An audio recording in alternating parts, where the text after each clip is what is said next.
They left him in the snow like garbage. A mail-order husband rejected the moment his bride-to-be saw the wheelchair. Crippled was the word she spat before her brothers drove away, their laughter echoing across Silver Bend's frozen platform. Elias Boone had survived cavalry battles, frontier winters, and the loss of his legs. But nothing prepared him for the cruelty of hope betrayed. Yet what happened next, when a washerwoman with her own scars found him in the mud, would prove that true love doesn't need legs to stand on. Stay until the end and comment your city below so I can see how far this story travels. The train's whistle cut through the Colorado morning like a preacher's final amen, sharp, declarative, absolute. Steam rolled across the platform in Silver Bend, coating the February air with the smell of coal and hot iron. Passengers disembarked in clusters, their breath forming small clouds that dissolved into the gray sky. Among them, pushed by a porter who looked embarrassed to be doing the job, came Elias Boone. His wheelchair, a contraption of bent wood and iron wheels that squeaked with every rotation, carved thin lines through the platform's dusting of snow. The porter, a young man with red ears and a nervous Adam's apple, positioned Elias near the station wall and stepped back quickly, as if disability might be contagious. "She said she'd meet you here, sir," the porter muttered, already retreating. "The widow Mrs. Thornton said to look for a woman in a green coat." Elias nodded, his jaw tight. His hands, scarred, calloused, still strong, despite everything else, rested on the wheels of his chair. In his lap lay a leather satchel containing everything he owned: 3 shirts, a razor, a photograph of his mother, and the letters. God, those letters. 6 months of correspondence with Margaret Thornton, widow of a Silver Bend merchant.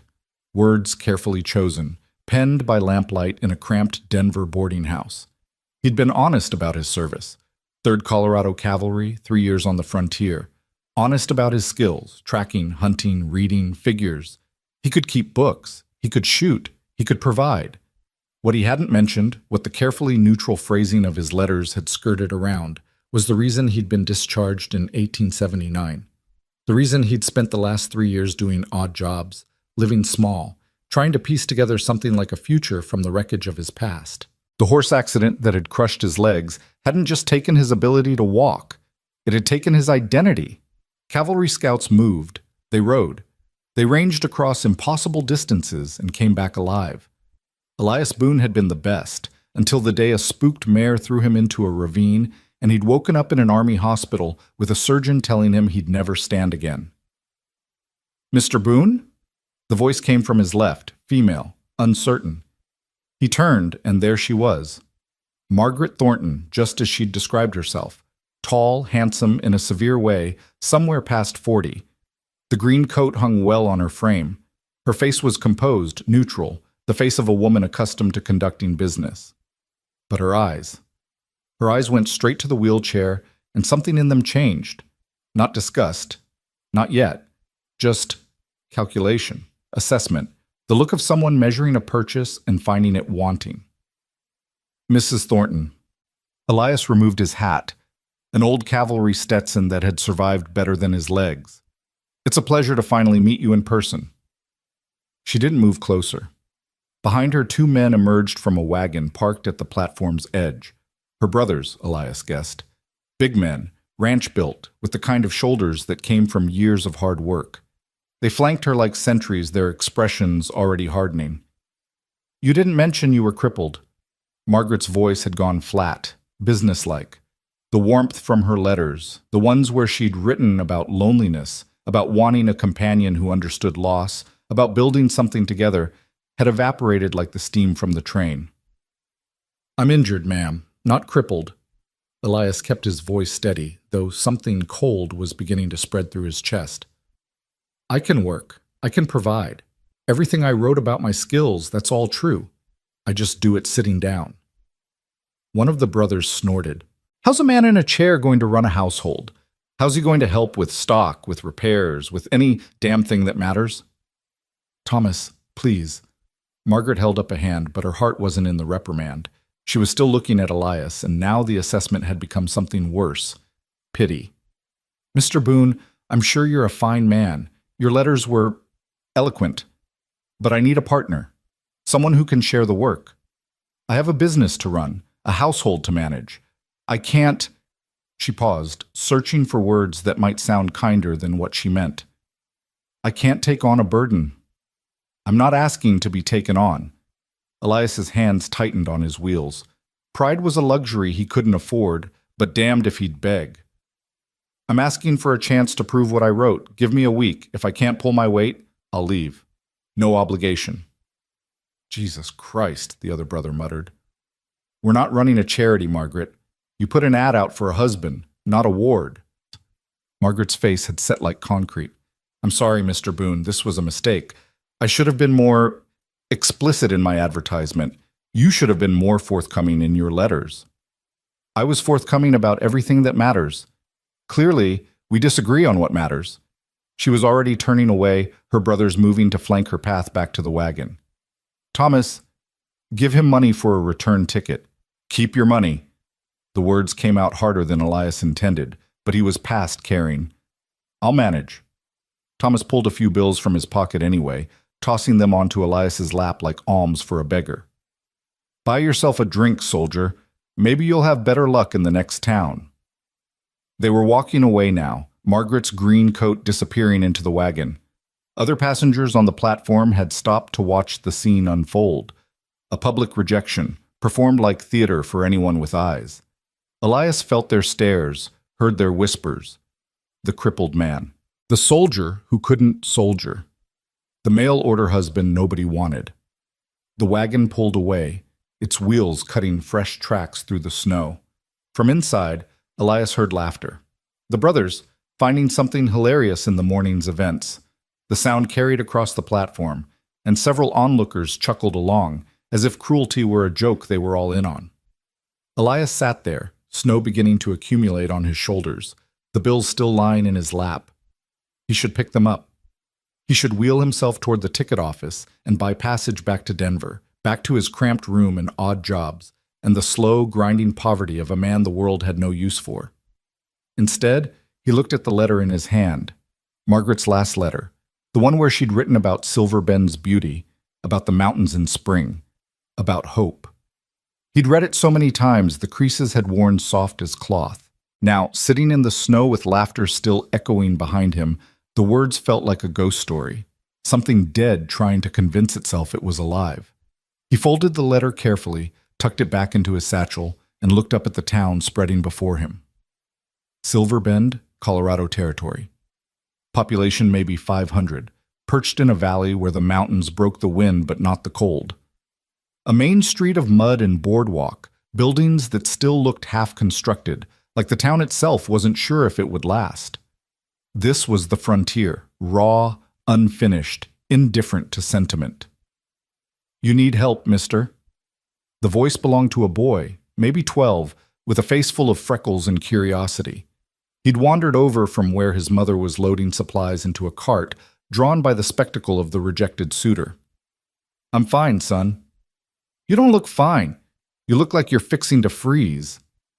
Elias almost smiled. Fair assessment. You know where a man can find a boarding house in this town? The boy pointed east. Mrs. Carlyle runs one, 3 blocks that way, but it's got stairs. Of course it does. There's the livery, the boy continued, undeterred. Mr. Hutchins sometimes lets people sleep in the loft if they're down on luck. It's warm, at least. Smells like horse shit, but warm. Language, Billy, the mother's voice carried across the platform. The boy grinned, unrepentant, and ran back to help with the supplies. Elias pocketed Thomas's money, pride was one thing, survival another, and began wheeling himself toward the street. The chair's wheels caught on every uneven board, every patch of ice. What would have been a simple walk became an exercise in navigation and determination. People moved out of his way, but not kindly, more like they were avoiding something diseased, something they didn't want to touch. He'd made it halfway down the platform when one of the wheels hit a patch of black ice. The chair lurched, tilted, and suddenly Elias was falling. His hand shot out instinctively, but there was nothing to grab. He hit the boards hard, his shoulder taking the impact, his satchel spilling open and scattering his possessions across the platform. For a moment he just lay there, tasting blood from where he'd bitten his lip. Above him, The sky was that particular shade of gray that promised more snow. Around him, Boots stepped carefully over his scattered belongings, his shirts, his razor, the photograph of his mother face down in a puddle. Nobody helped. They looked, they noticed, but nobody helped. Jesus Christ, Elias muttered to the sky. You got a real sense of humor, you know that? He rolled onto his stomach, dragging himself back toward the wheelchair. His legs, useless, heavy things he'd learned to think of as cargo rather than limbs, scraped across the boards. His hands, at least, still worked. They'd always worked. He'd hauled himself up cliff faces and across ravines with these hands. A train platform shouldn't have been a challenge. But it was. Every inch was a challenge, every movement a reminder of what he'd lost. He'd almost reached the chair when someone finally spoke. Hold on, let me help you. The voice was female, younger than Margaret's, with an accent that suggested education fighting against hard years. Elias looked up and saw her, a woman in a faded blue dress and a shawl so worn it was almost transparent. Her hands, when she reached down to help him, were raw and red from cold, or work, or both. I can manage, he said automatically. I'm sure you can. She was already gathering his scattered belongings, moving with efficient grace. But you'll manage faster with help. You're bleeding. He touched his lip, came away with blood. It's nothing. It's something. She'd collected his things, placing them carefully back in his satchel. Now she moved to the wheelchair, studying its mechanics with the focus of someone solving a problem. If I write this, can you get yourself back in? Yes. She didn't coddle him, didn't offer empty encouragement. She just tipped the chair back onto its wheels, positioned it close to where he lay, and stepped back. Elias pulled himself up, his arms doing the work his legs couldn't, and settled back into the seat with practiced efficiency. Thank you, he said. You're welcome. She handed him his satchel, then his hat, which had rolled several feet away. I'm Clara Dillard. Elias Boone. I know. I saw what happened with Mrs. Thornton. Clara's face showed neither pity nor judgment, just a kind of weary understanding. She's not a bad woman, just a practical one. This town makes you practical fast or it breaks you. Feels like it's going for option 2 with me. A ghost of a smile touched Clara's lips. The day's young yet. She glanced back toward town, where smoke from morning fires rose in thin columns. You need somewhere to stay? The boy mentioned a livery. Mr. Hutchins is good people, but that loft's no place for winter. Clara hesitated, then seemed to make a decision. I work at the laundry house, back of the hotel. There's a storage room, nothing fancy, but it's dry and it's got a stove. Nobody's using it right now. I can't take charity. It's not charity. We need someone to watch the place nights. Had some kids breaking in to steal soap. You keep an eye on things, you can sleep there. Fair trade. It probably wasn't true about the kids, but the lie was kind enough that Elias didn't challenge it. Fair trade, he agreed. Clara nodded. Come on then, before this cold finishes what Mrs. Thornton started. She walked beside him as he wheeled through town, her pace matching his without making a show of it. Silver Bend revealed itself in pieces. A mercantile with windows full of goods, a saloon already showing signs of morning business, a church with a steeple that leaned slightly east like it was trying to escape. People watched them pass, their expressions ranging from curious to contemptuous. The crippled stranger and the washerwoman. Silver Bend would be talking about this for weeks. The laundry house sat behind the Silver Bend Hotel, a rough structure of weathered wood and steam. Inside, the air was thick with moisture and lye soap. 3 large washtubs dominated the space, and lines strung wall to wall held what looked like half the town's linens. Another woman worked at one of the tubs, her sleeves rolled up, her face red from heat and effort. Sarah, this is Mr. Boone, Claire announced. He's going to be watching the place nights. Sarah looked up, took in Elias in his chair with one long glance, and shrugged. Fine by me. Maybe he'll scare off those kids better than we did. The storage room was exactly what Clara had promised. Small, plain, with a potbelly stove and one narrow window. A cot had been shoved in one corner, covered with blankets that had seen better days but looked clean. It smelled of soap and wood smoke. It's not much, Clara said. It's perfect. Elias meant it. 4 walls, a roof, heat. After 3 hours in Silver Bend, he'd learned not to expect more. I'll be outside if you need anything. We work till about 6 most days. She turned to leave, then paused. Mr. Boone, don't let Margaret Thornton speak for this whole town. Some of us still believe in giving people a chance. Then she was gone, leaving Elias alone in his new quarters. He positioned his chair near the stove, warming his hands over the growing heat. Through the thin walls, he could hear the women working, the splash of water, the rhythm of scrubbing, occasional conversation he couldn't quite make out. He pulled out Margaret's letters, reading them again in the stove's light. The words hadn't changed, but they felt different now. Not lies, exactly. More like wishes written by someone who'd convinced herself she believed them. She'd wanted a partner, yes, but she'd wanted a whole partner. A man who could stand beside her, not sit. Elias added the letters to the stove's fire one by one, watching the ink curl and blacken. 6 months of hope reduced to ash in under a minute, but as the last letter burned, he heard Clara laugh at something Sarah said, and the sound was warmer than the fire. Different kind of hope, maybe. The kind that didn't announce itself in careful prose. The kind that just showed up and helped you off a frozen platform. That night, Elias learned the rhythms of the laundry house. The work ended around 6, as Clara had promised. The women banked the fires, dumped the wash water, and hung the last of the day's loads. Their voices drifted through his door, tired, easy, comfortable with each other. "You coming to the social Saturday?" Sarah asked. "Can't. Mrs. Henderson needs her dining linens done for Sunday dinner." "That woman's going to work you to death, Clara. Better than the alternative." There was a pause. "How's Tom?" "Still drinking, still mean about it." Sarah's voice had gone flat. "I'm thinking about taking the kids to my sister's in Denver." "You should. He's not going to change." Easy to say, harder to do. They left together, Sarah calling a goodbye to Elias that he returned through the closed door.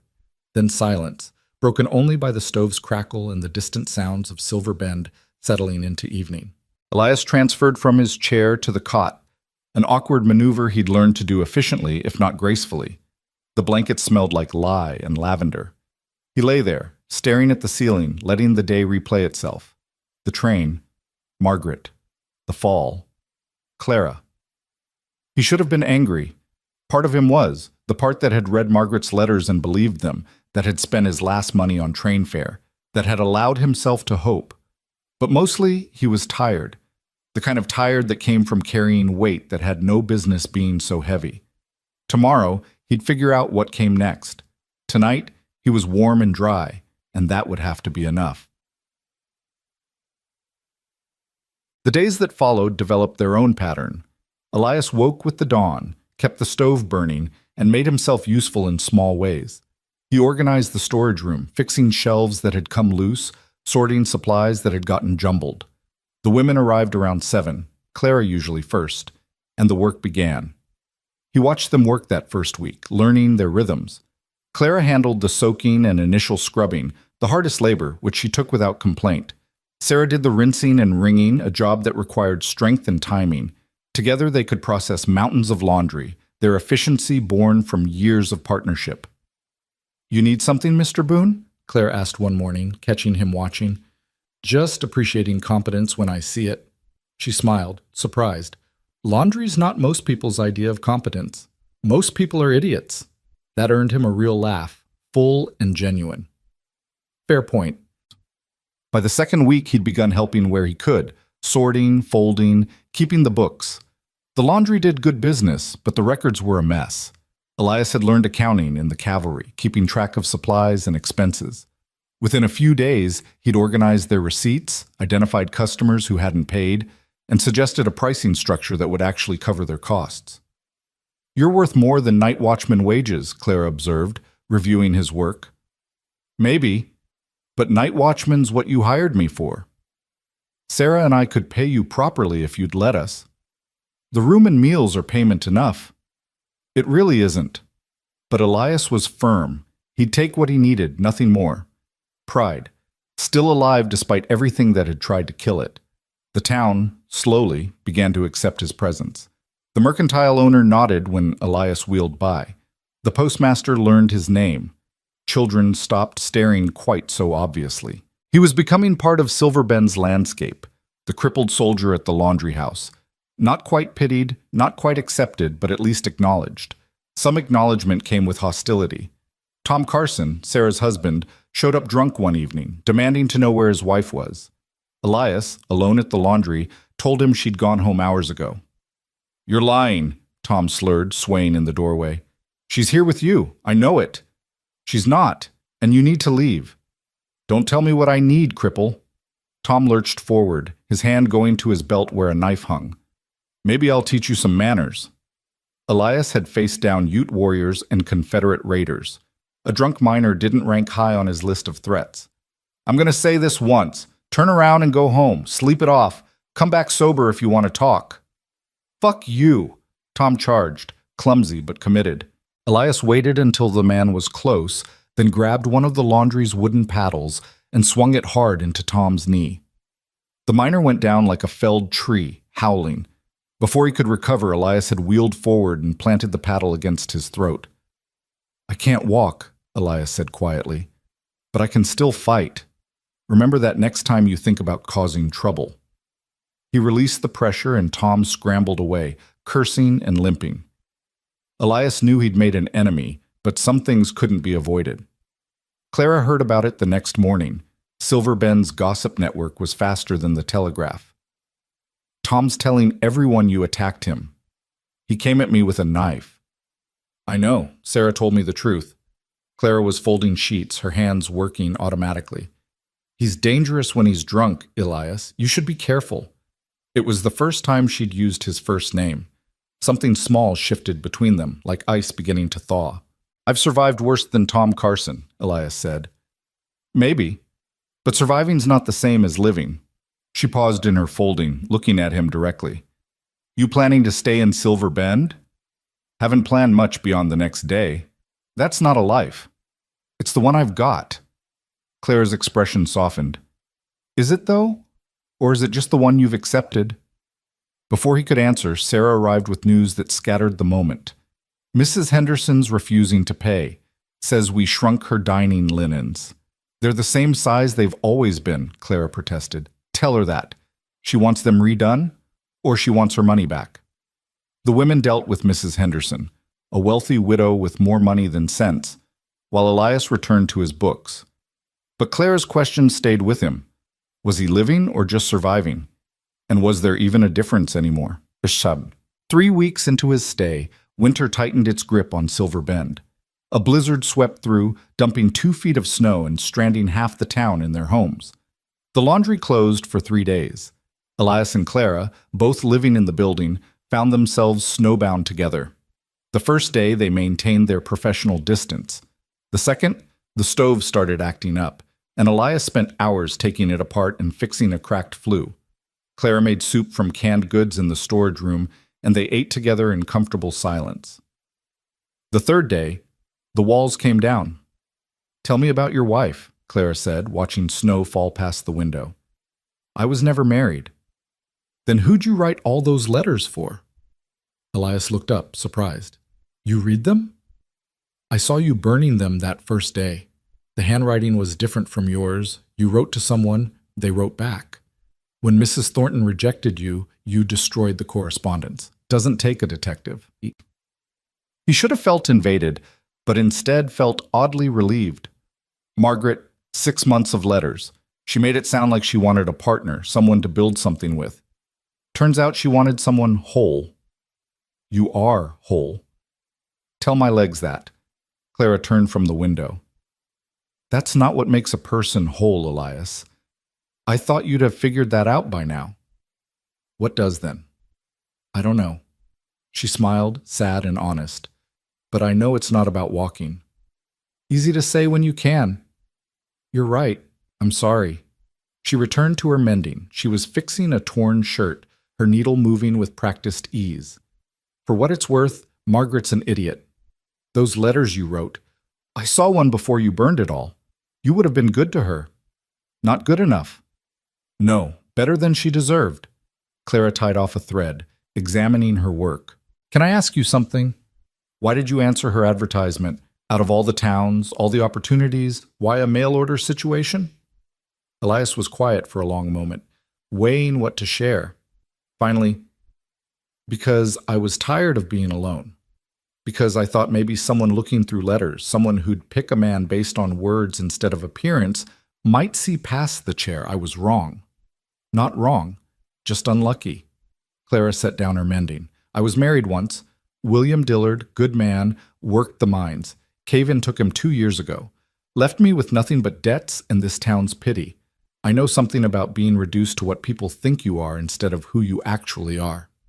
Is that why you're washing other people's clothes? It's honest work. That's not what I asked. Clara met his eyes. It's the only work women can get in Silver Bend if they're not married or teaching school. The other options are worse. They both knew what she meant. Silver Bend had a brothel on the edge of town, where desperate women did desperate things. You could leave, Elias said. Go to Denver. Find something better.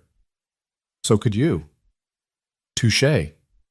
Besides, Clara continued, leaving takes money and courage, and most days I'm short on both. So I wash clothes and tell myself it's temporary, even though I know it probably isn't. The honesty was raw, uncomfortable. Elias recognized it because he carried the same weight. The knowledge that the life you were living might be all you got, and the quiet devastation of accepting that. For what it's worth, he said, you're good at it, the laundry, I mean. You've built something here. So have you.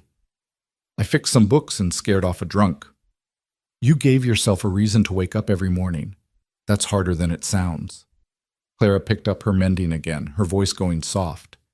When William died, I spent 6 months doing nothing but crying and staring at walls. Sarah practically dragged me to the laundry work. Some days I still have to drag myself. But I do it. We do it. That's not nothing, Elias. No, he agreed. That's not nothing. The snow kept falling. The stove kept burning. And for a few hours, 2 people who'd learned to expect nothing from the world found something unexpected in each other. Understanding without judgment. Company without obligation. It wasn't love. Not yet. But it was the foundation love could build on, if given time and care. The blizzard ended and Silver Bend dug itself out. The laundry reopened and life resumed its patterns. But something had shifted between Elias and Clara, subtle but real. Their conversations grew longer, more personal. Clara started joining him for evening meals in the storage room, sharing whatever she'd cooked or brought. They talked about everything and nothing, books they'd read, places they'd seen, dreams they'd given up on, and ones they hadn't. I wanted to be a teacher, Clara admitted one night. Studied for it and everything, but then I met William and teaching seemed less important than being a wife. After he died, the position was already filled. You could still teach. Who's going to hire a widowed washerwoman with no connections? She shook her head. That dream's done. I've made peace with it. Have you? Clara looked at him, and something vulnerable flickered in her expression. Most days. Why are you asking? Because you talk about it like someone who's still grieving, and because you're smart enough that washing clothes seems like a waste. I could say the same about you keeping books for a laundry instead of doing, I don't know, whatever cavalry scouts become when they're not scouting. Obsolete, Elias said. That's what we become. Is that really what you think? He'd meant it as a joke, but Clara's tone made him reconsider. Sometimes, the cavalry trained me for one thing, ranging, tracking, surviving impossible situations. Those skills don't translate well to town life, and the ones that might, leadership, strategy, decision-making, people see the chair before they see the capabilities. Except me. Except you, he agreed. Claire stood, moving to the window. Outside, Silver Bend was settling into night, lights appearing in windows, smoke rising from chimneys. Can I tell you something? Always. That first day on the platform? I almost didn't help you. I saw you fall, saw everyone ignore you, and I almost kept walking. Not because I'm cruel, but because I was tired and cold and barely keeping my own life together. Helping you meant taking on someone else's burden when I could barely carry mine. What changed your mind? The way you got yourself up. Clara turned back to face him. You didn't wait for help. You didn't give up. You just started dragging yourself toward that chair like it was the most natural thing in the world. And I thought, If he can do that, maybe I can spare 5 minutes to help. She smiled, self-deprecating. Selfish reason, I know. Human reason, Elias corrected. We all need reminders that we're stronger than we think. Is that what you see when you look at me? Strength? The question hung between them, weighted with meanings Elias was only beginning to understand. Clara wasn't just asking about physical capability. She was asking if he saw her, really saw her, past the faded dress and work-raw hands and the labels Silver Bend had given her. Yes, he said simply. Every day. Clara's eyes shone with something that might have been tears, but she blinked them away. Thank you. For what? For seeing me the way I see you. She left then, her goodnight softer than usual, and Elias sat alone with his thoughts. Something was growing between them, careful and slow. Neither of them rushed it. They'd both been burned before, Clara by loss, Elias by rejection. Trust came hard when the world had taught you not to give it. But it was coming nonetheless, patient as spring. March arrived, bringing false promises of warmth. One afternoon, Elias wheeled into town for supplies, navigating the mud-thick streets with difficulty. The thaw had turned Silver Bend into a swamp, and his wheels kept catching in the muck. He'd made it to the Mercantile when he heard raised voices from the alley behind the building. A crowd had gathered, always a bad sign. Elias wheeled closer and saw what had drawn them. Tom Carson had cornered a young Mexican boy, no more than 14, and was berating him in slurred, angry English. Stealing jobs from honest miners, Tom was saying, each word an accusation, should send you back across the border where you belong. The boy, terrified, not understanding, pressed himself against the alley wall. The crowd watched with a mix of entertainment and approval. This was Silver Bend showing its uglier side, the one that saw difference as threat. Tom, Elias called, leave the kid alone. Tom turned, his face flushing when he saw who'd spoken. This doesn't concern you, cripple. It does when you're terrorizing children. He's a thief. Proof? Don't need proof. I know his kind. Elias wheeled forward, positioning himself between Tom and the boy. Then you've got a problem, because your kind doesn't get to decide who belongs here.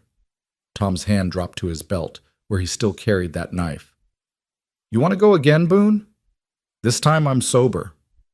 Sober enough to fight a man in a wheelchair? Elias's voice carried to the crowd. That's the kind of courage you're working with?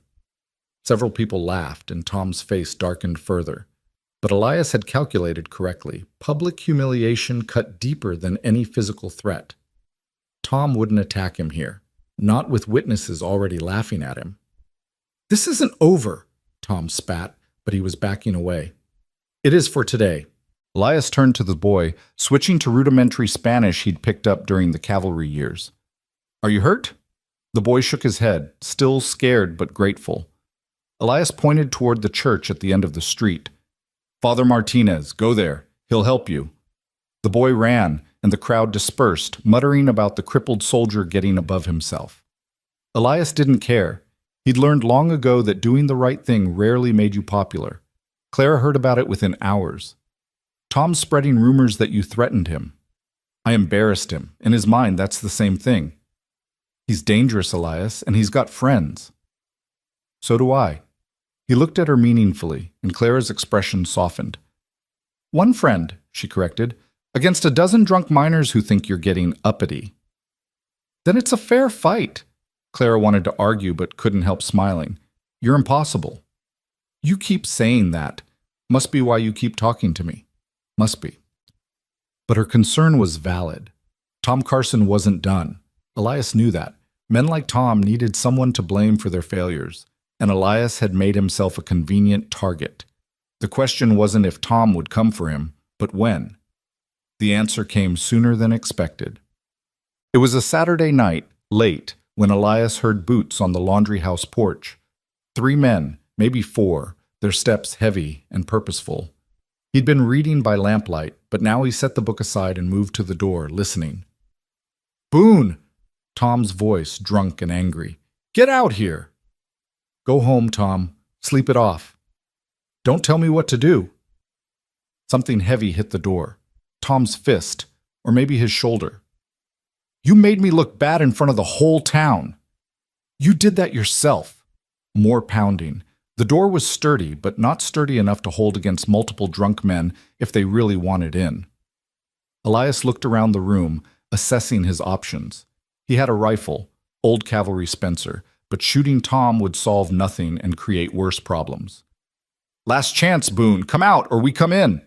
Before Elias could respond, another voice cut through the night. Female, furious, unmistakable.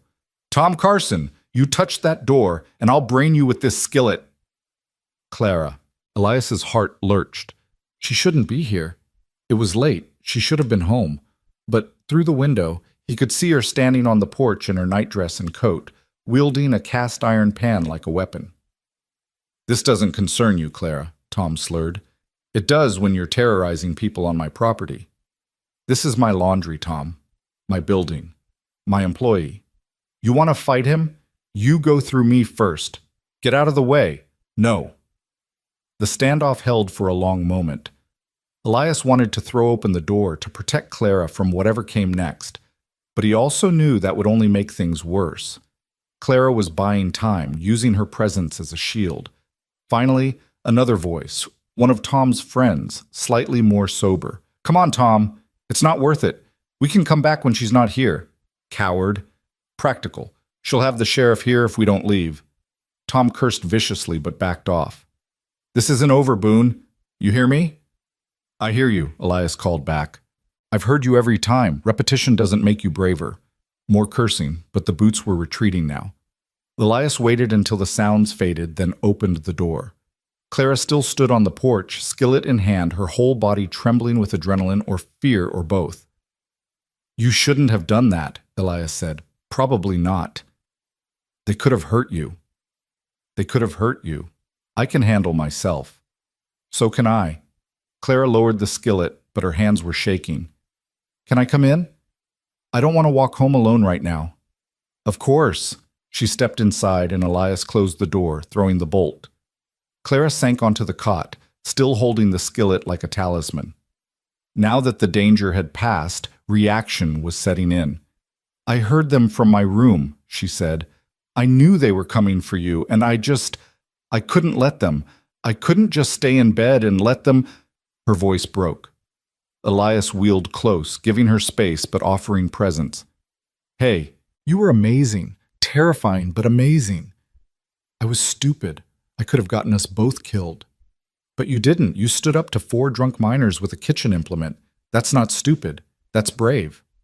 Clara laughed, a wet sound halfway to crying. My mother would have called it something else. Your mother wasn't here. I was. And I'm telling you, thank you for standing up for me, for putting yourself between me and them. She looked up at him, her eyes red. Why wouldn't I? She stopped, searching for words. You're important to me. I know we haven't known each other long, but you're important. And the thought of them hurting you. I know, Elias said quietly. I felt the same way when you stepped out there. The admission hung between them, heavy with implications neither was quite ready to name. Clara set down the skillet and wrapped her arms around herself. Can I stay here tonight? She asked. I know it's improper, but I don't want to be alone. You can have the cot. I'll sleep in the chair. Don't be ridiculous. We're both adults. We can share a cot without impropriety. Clara, please. She looked at him, vulnerable and certain at once. I'm not asking for anything but company. I just don't want to be alone tonight. So they shared the narrow cot. Clara curled on her side with her back to the wall, Elias positioned carefully on the outer edge. They didn't touch beyond the inevitable brush of shoulders in the tight space, but they talked, their voices soft in the darkness.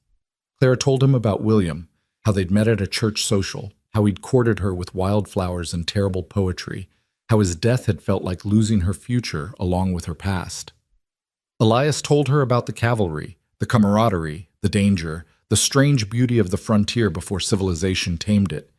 He told her about the accident, about waking up in that hospital and knowing instantly that everything had changed. Do you miss it? Clara asked. Walking? Every day, Elias admitted. But not the way people think. I don't miss walking itself. I miss what it represented. Freedom. Independence. The ability to go anywhere without calculating whether the terrain is navigable. You're still independent. In ways. But everything takes longer, takes more planning. You can't be spontaneous in a wheelchair. You can, Clara said.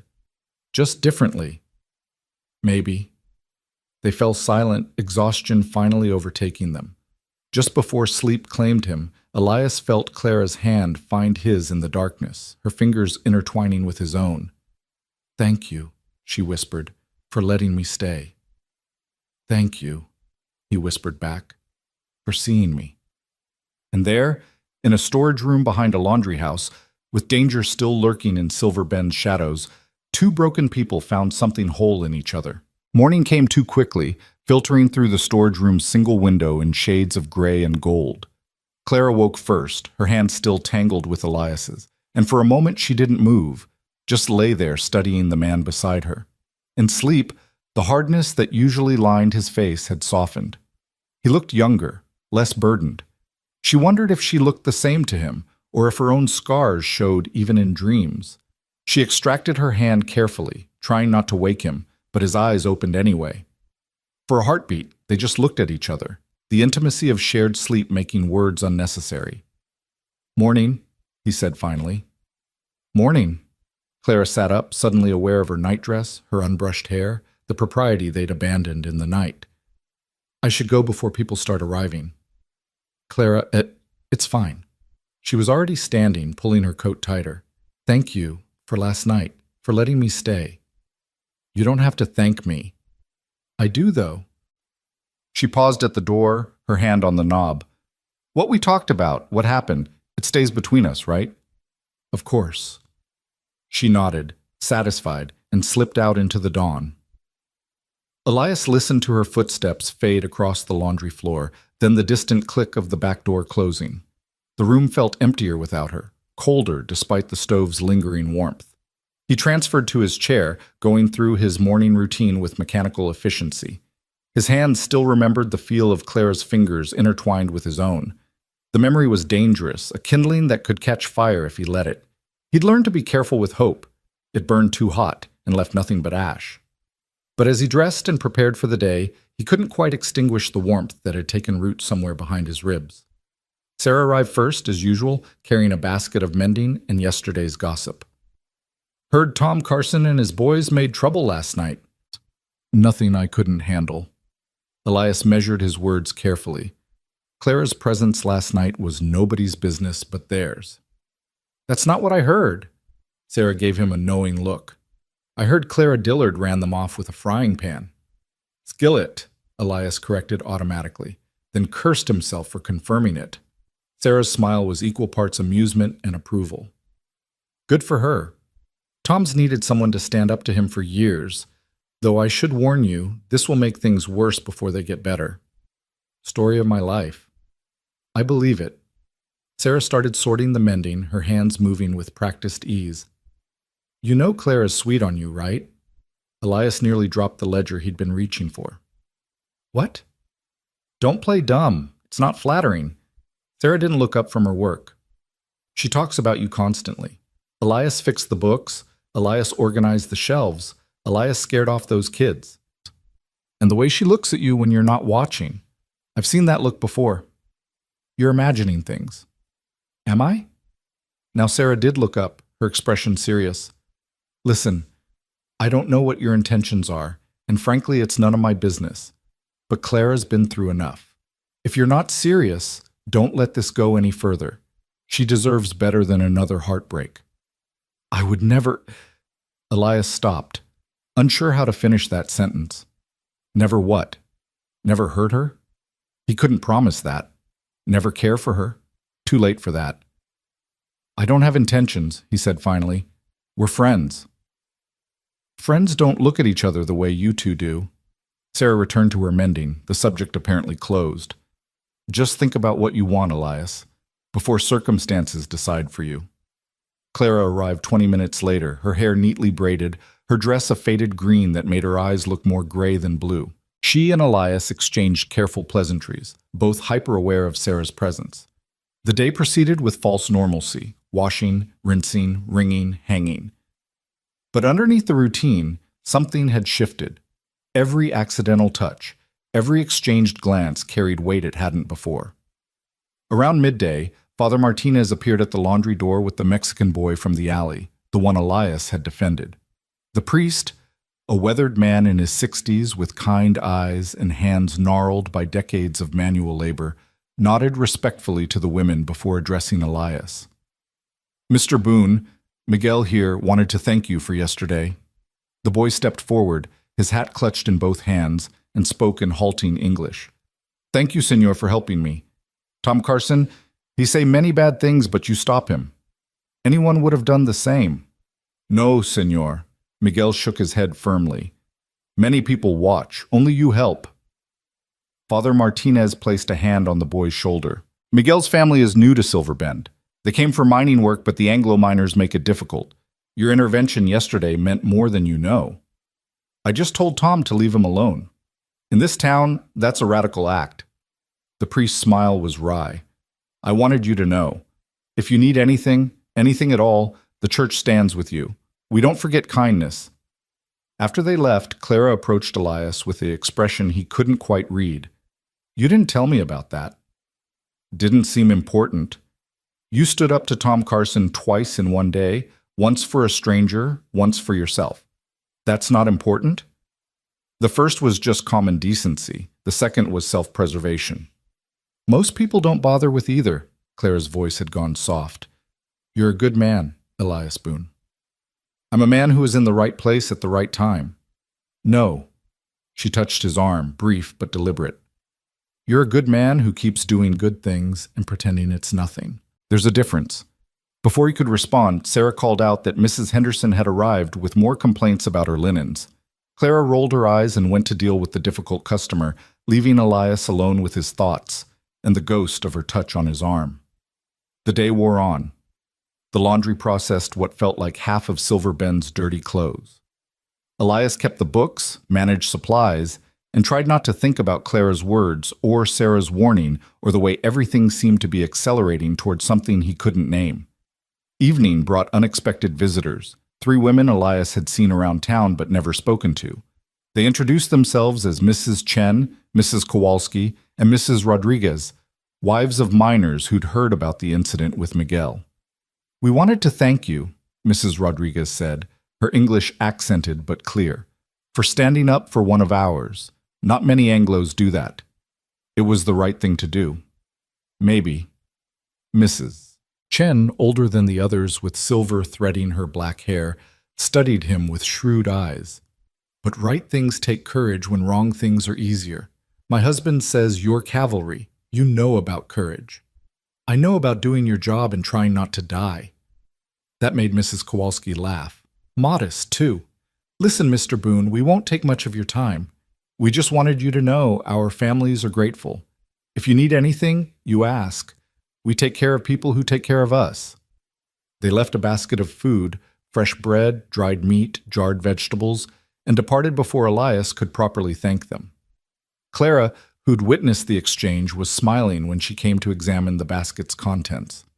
"You're collecting quite the coalition," she observed. "The church, the immigrant families, probably half the laundry customers after word spreads." "Coalition for what?" "For whatever comes next." Clara's smile faded. "Tom won't let this go, Elias. Yesterday was escalation. He'll come again, with more people, more anger. Let him come. Don't be stupid." The sharpness in her voice surprised them both. Clara took a breath, moderating her tone. "I'm not saying back down. I'm saying be smart. Tom has friends, resources, a history in this town. You're an outsider in a wheelchair. The math doesn't favor you." "The math never does." Elias closed the ledger he'd been working on, meeting her eyes. "Clara, I've been fighting unfavorable math since the horse crushed my legs. If I only did things where the odds were good, I'd still be rotting in a Denver boarding house.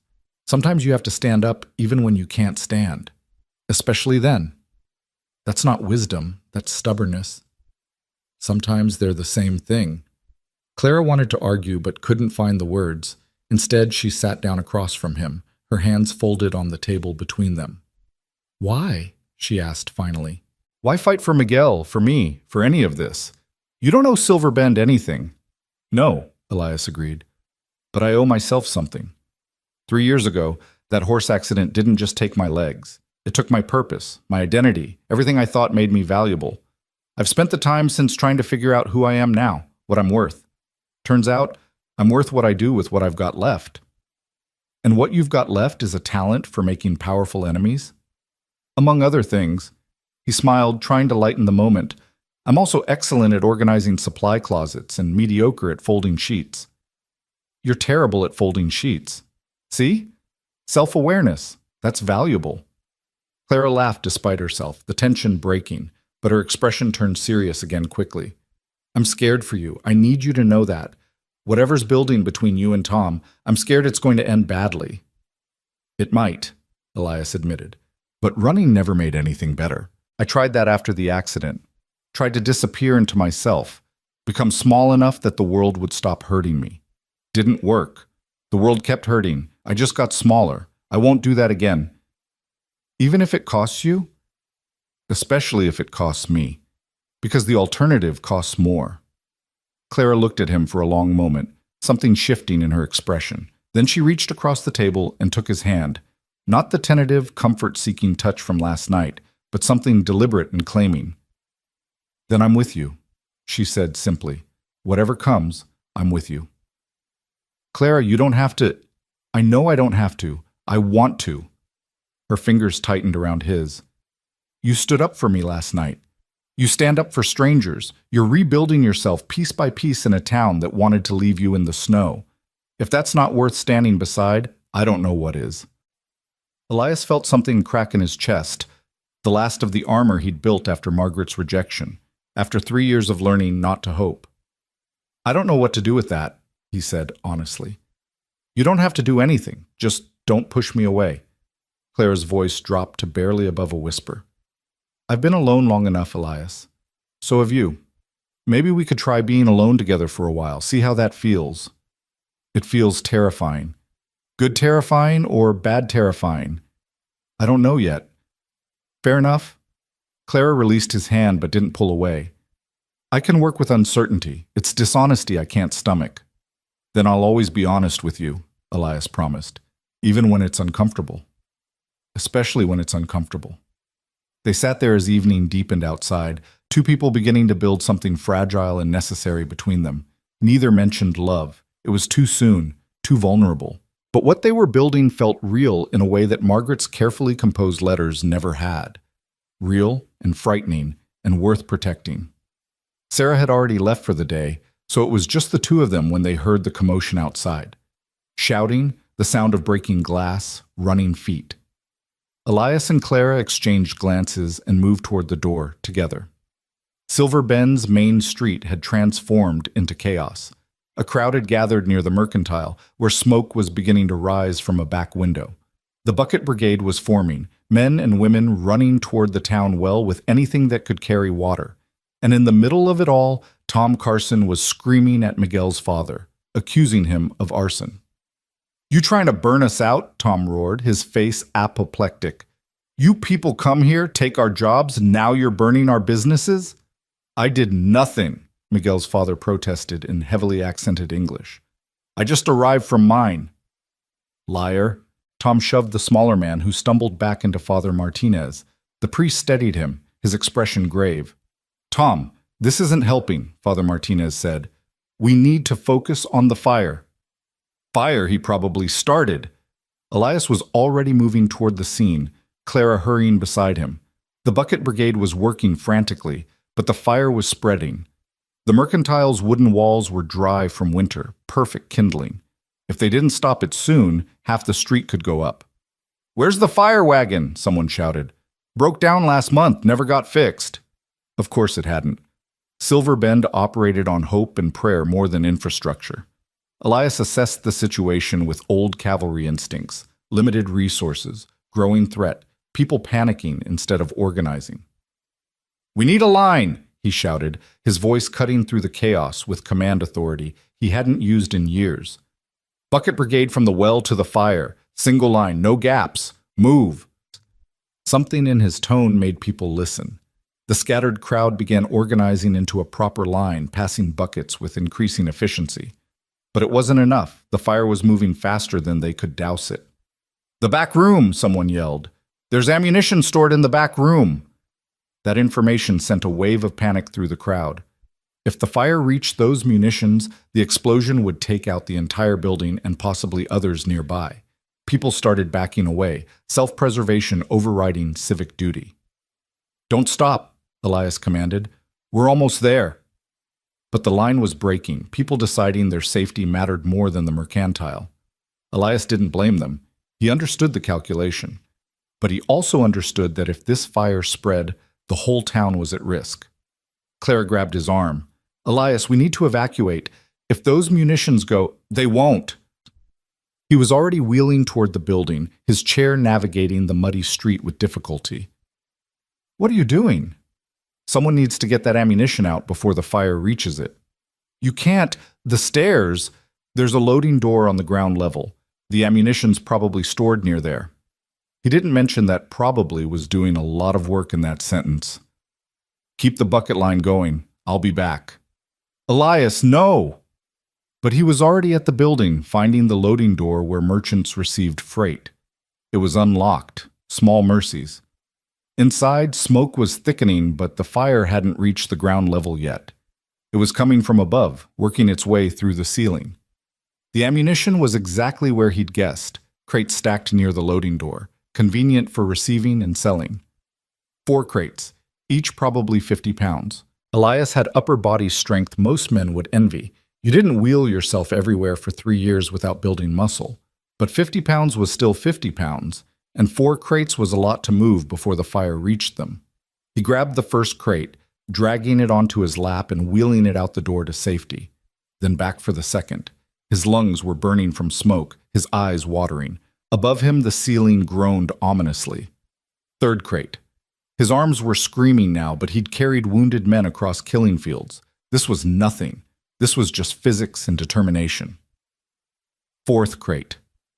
The ceiling gave way as he cleared the door, flames and debris crashing down exactly where he'd been seconds before. The explosion of falling timber spooked his already screaming muscles, and he nearly lost control of the chair. But he steadied himself, got clear, and deposited the final crate with the others. The crowd had watched the whole thing in stunned silence. Now, as Elias emerged from the smoke-shrouded doorway, they erupted in shocked exclamations. "He got them all out!" "Did you see? He went in there in a chair." "I thought for sure." Clara reached him first, her face a mixture of fury and relief. "You stupid reckless, impossible!" She couldn't seem to finish the sentence, so she kissed him instead. It wasn't a gentle kiss. It was hard, desperate, flavored with smoke and fear, and something that might have been fury, or might have been something else entirely. Elias, surprised, took a moment to respond. Then his hands came up to frame her face, and he kissed her back with equal intensity. When they broke apart, half of Silver Bend was staring at them. Clara's face flushed red, but she didn't step back. If anything, she moved closer, her hand finding his shoulder in a gesture that was clearly possessive.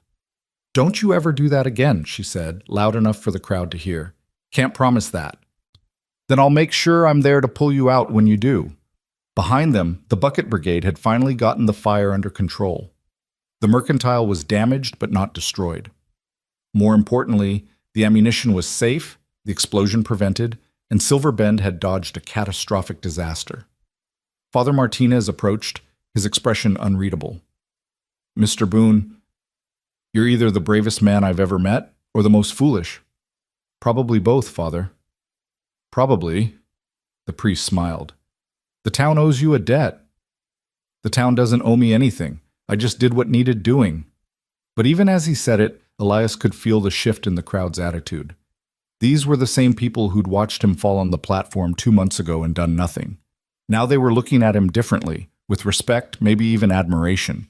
The crippled soldier had become something else in their eyes.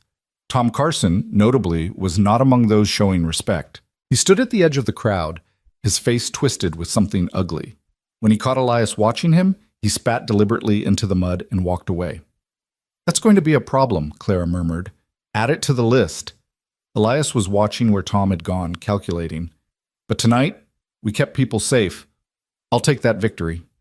The crowd dispersed slowly, people returning to their homes with stories to tell about the fire and the man in the wheelchair who'd prevented disaster.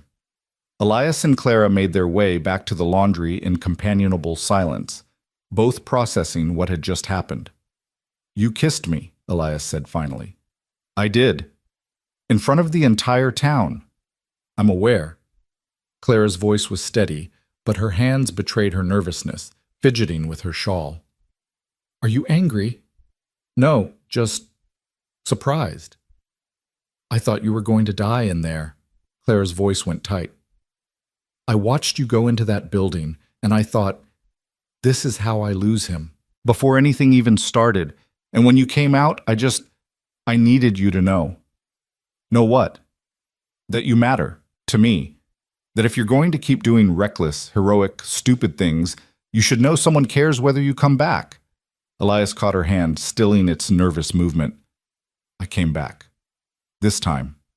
Every time," he promised, knowing even as he said it that it was a promise he might not be able to keep. But it was the promise she needed, and he'd try his damnedest to make it true. They reached the laundry to find Sarah waiting on the porch, her arms crossed, her expression knowing. "Well," she said as they approached, "I guess that answers my question about intentions." "Sarah," Clara started, but the older woman waved her off. "Don't apologize. Half the town saw it, and the other half will hear about it by morning. You two might as well own it." Sarah's expression softened. "For what it's worth, I think you're good for each other. Just be careful. Tom Carson looked like he wanted to murder someone after that fire, and my guess is you're top of his list, Elias." "Noted. I'm serious. He's unstable, and now he's humiliated twice over. Once by you defending Miguel, again by you playing hero while he stood there accusing innocent people." Sarah shook her head. "Watch your back. Both of you." She left them there, and Clara and Elias retreated to the storage room that had become more home than shelter. The evening's events hung between them, too large to process immediately. "Are you okay?" Clara asked, studying him. "Really okay? You breathed in a lot of smoke." "I'm fine. Cavalry lungs." "Is that a real thing?" "Absolutely not," he smiled. "But I am fine. Sore, but fine." Clara sat on the cot, suddenly looking exhausted. The adrenaline that had carried her through the evening was fading, leaving behind weariness. "I wasn't lying, you know, when I said you matter to me. I know. And I wasn't just reacting to fear. I've been—" She paused, searching for words. "William's been gone 2 years. For most of that time, I felt like I was gone too. Just going through motions, existing but not living. Then you showed up, rejected and hurt and still fighting, and something in me woke up. I didn't want it to. It felt like betraying William's memory. But it happened anyway." Elias wheeled closer, giving her space but offering presence. "Loving someone new isn't betraying someone old. It's just proof that you're still alive." "Is that what this is? Love?" "I don't know, maybe. Too early to tell." He considered his next words carefully. "But I know I think about you when you're not around. I know your voice makes hard days easier. I know watching you stand up to Tom with that skillet was one of the proudest moments of my life, which is saying something because I've seen cavalry charges." He smiled. "So maybe not love yet, but definitely something heading that direction." Clara's eyes were bright with unshed tears. "I was terrified to feel this again. After William, I thought that was it. That was my one chance at happiness, and it got taken away. I didn't think I'd get another. Life's strange that way. It takes things, but sometimes it gives them back in different forms. Is that cavalry wisdom? That's just living long enough to notice patterns." Clara laughed, wet and honest. Then she stood, crossing the small space to where Elias sat. She bent down and kissed him again, softer this time, deliberate rather than desperate. When she pulled back, her hand lingered on his cheek. "Stay with me tonight?" she asked. "Not like last night. Like tonight. Like this. Clara, if anyone finds out, I don't care." Her voice was firm. "Let them talk. I've been talked about since William died. Poor widow Clara, so lonely, so desperate. If they're going to talk anyway, let them talk about something real. You're sure? I've never been more sure of anything. So they lay together on the narrow cot, Clara curled against Elias's side, his arm around her shoulders. They talked until exhaustion claimed them, about childhoods and dreams, about fears and hopes, about the lives they'd imagined and the lives they'd gotten instead. Do you think we could have a future? Clara asked at one point, her voice drowsy. People like us, with our histories and our scars. I think people like us are the only ones who could, Elias answered. We've already survived the worst. Everything else is just details. Clara smiled against his chest. I like that. Just details. Just details, he agreed. They fell asleep like that. Two broken people finding something whole in each other's arms. Outside, Silver Bend settled into night, unaware that tomorrow would bring new challenges, new threats, new tests of the fragile thing being built in a storage room behind a laundry house. But tonight, for the first time in years, both Elias and Clara slept without nightmares. Morning arrived with insistent knocking. Elias woke first, disoriented, Clara still sleeping against him. The knocking came again, harder this time. Mr. Boone, you in there? Elias recognized the voice. Sheriff Morrison, Silver Bend's lawman. Clara woke at the sound, her eyes going wide. Get up, Elias whispered urgently. Quick. They disentangled, Clara smoothing her dress, Elias transferring to his chair. By the time he opened the door, they looked reasonably presentable, though anyone with eyes could read what had happened. Sheriff Morrison was a lean man in his 50s, with a face that had seen too much and a reputation for fairness. He took in the scene, Clara clearly having just woken, Elias's rumpled clothes, the single cot, and his expression remained neutral. Mr. Boone, Miss Dillard, we need to talk. About what, Sheriff? Elias kept his voice level. About Tom Carson.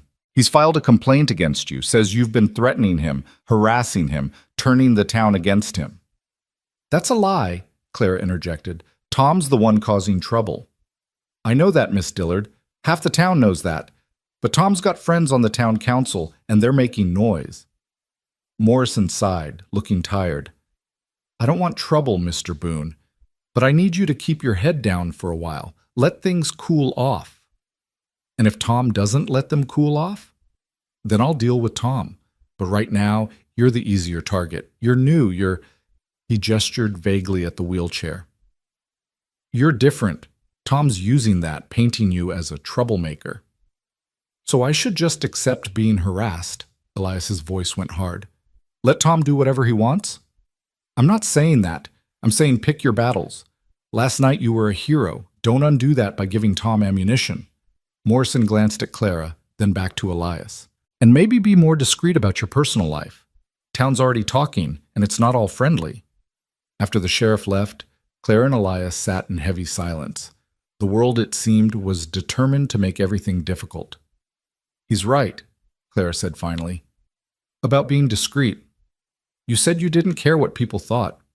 I don't, but I care about what happens to you. If Tom can use our relationship against you. Our relationship, Elias caught on the words. Is that what this is? Clara met his eyes. What do you want it to be? It was the question that mattered, the one they'd been dancing around. Elias thought about Margaret's letters, about answering her advertisement because he was tired of being alone. He thought about Clara standing up to Tom with a skillet, about her hand in his in the darkness, about waking up with her curled against him like she belonged there. I want it to be real, he said simply. Whatever that means, however complicated it gets, I want it to be real. Clara's smile was like sunrise. Then it's real, and we'll figure out the rest as we go. It wasn't a perfect answer. It didn't solve Tom Carson or Silver Bend's gossip or any of the practical problems they faced, but it was honest, and for two people who'd learned to expect nothing, honest was enough.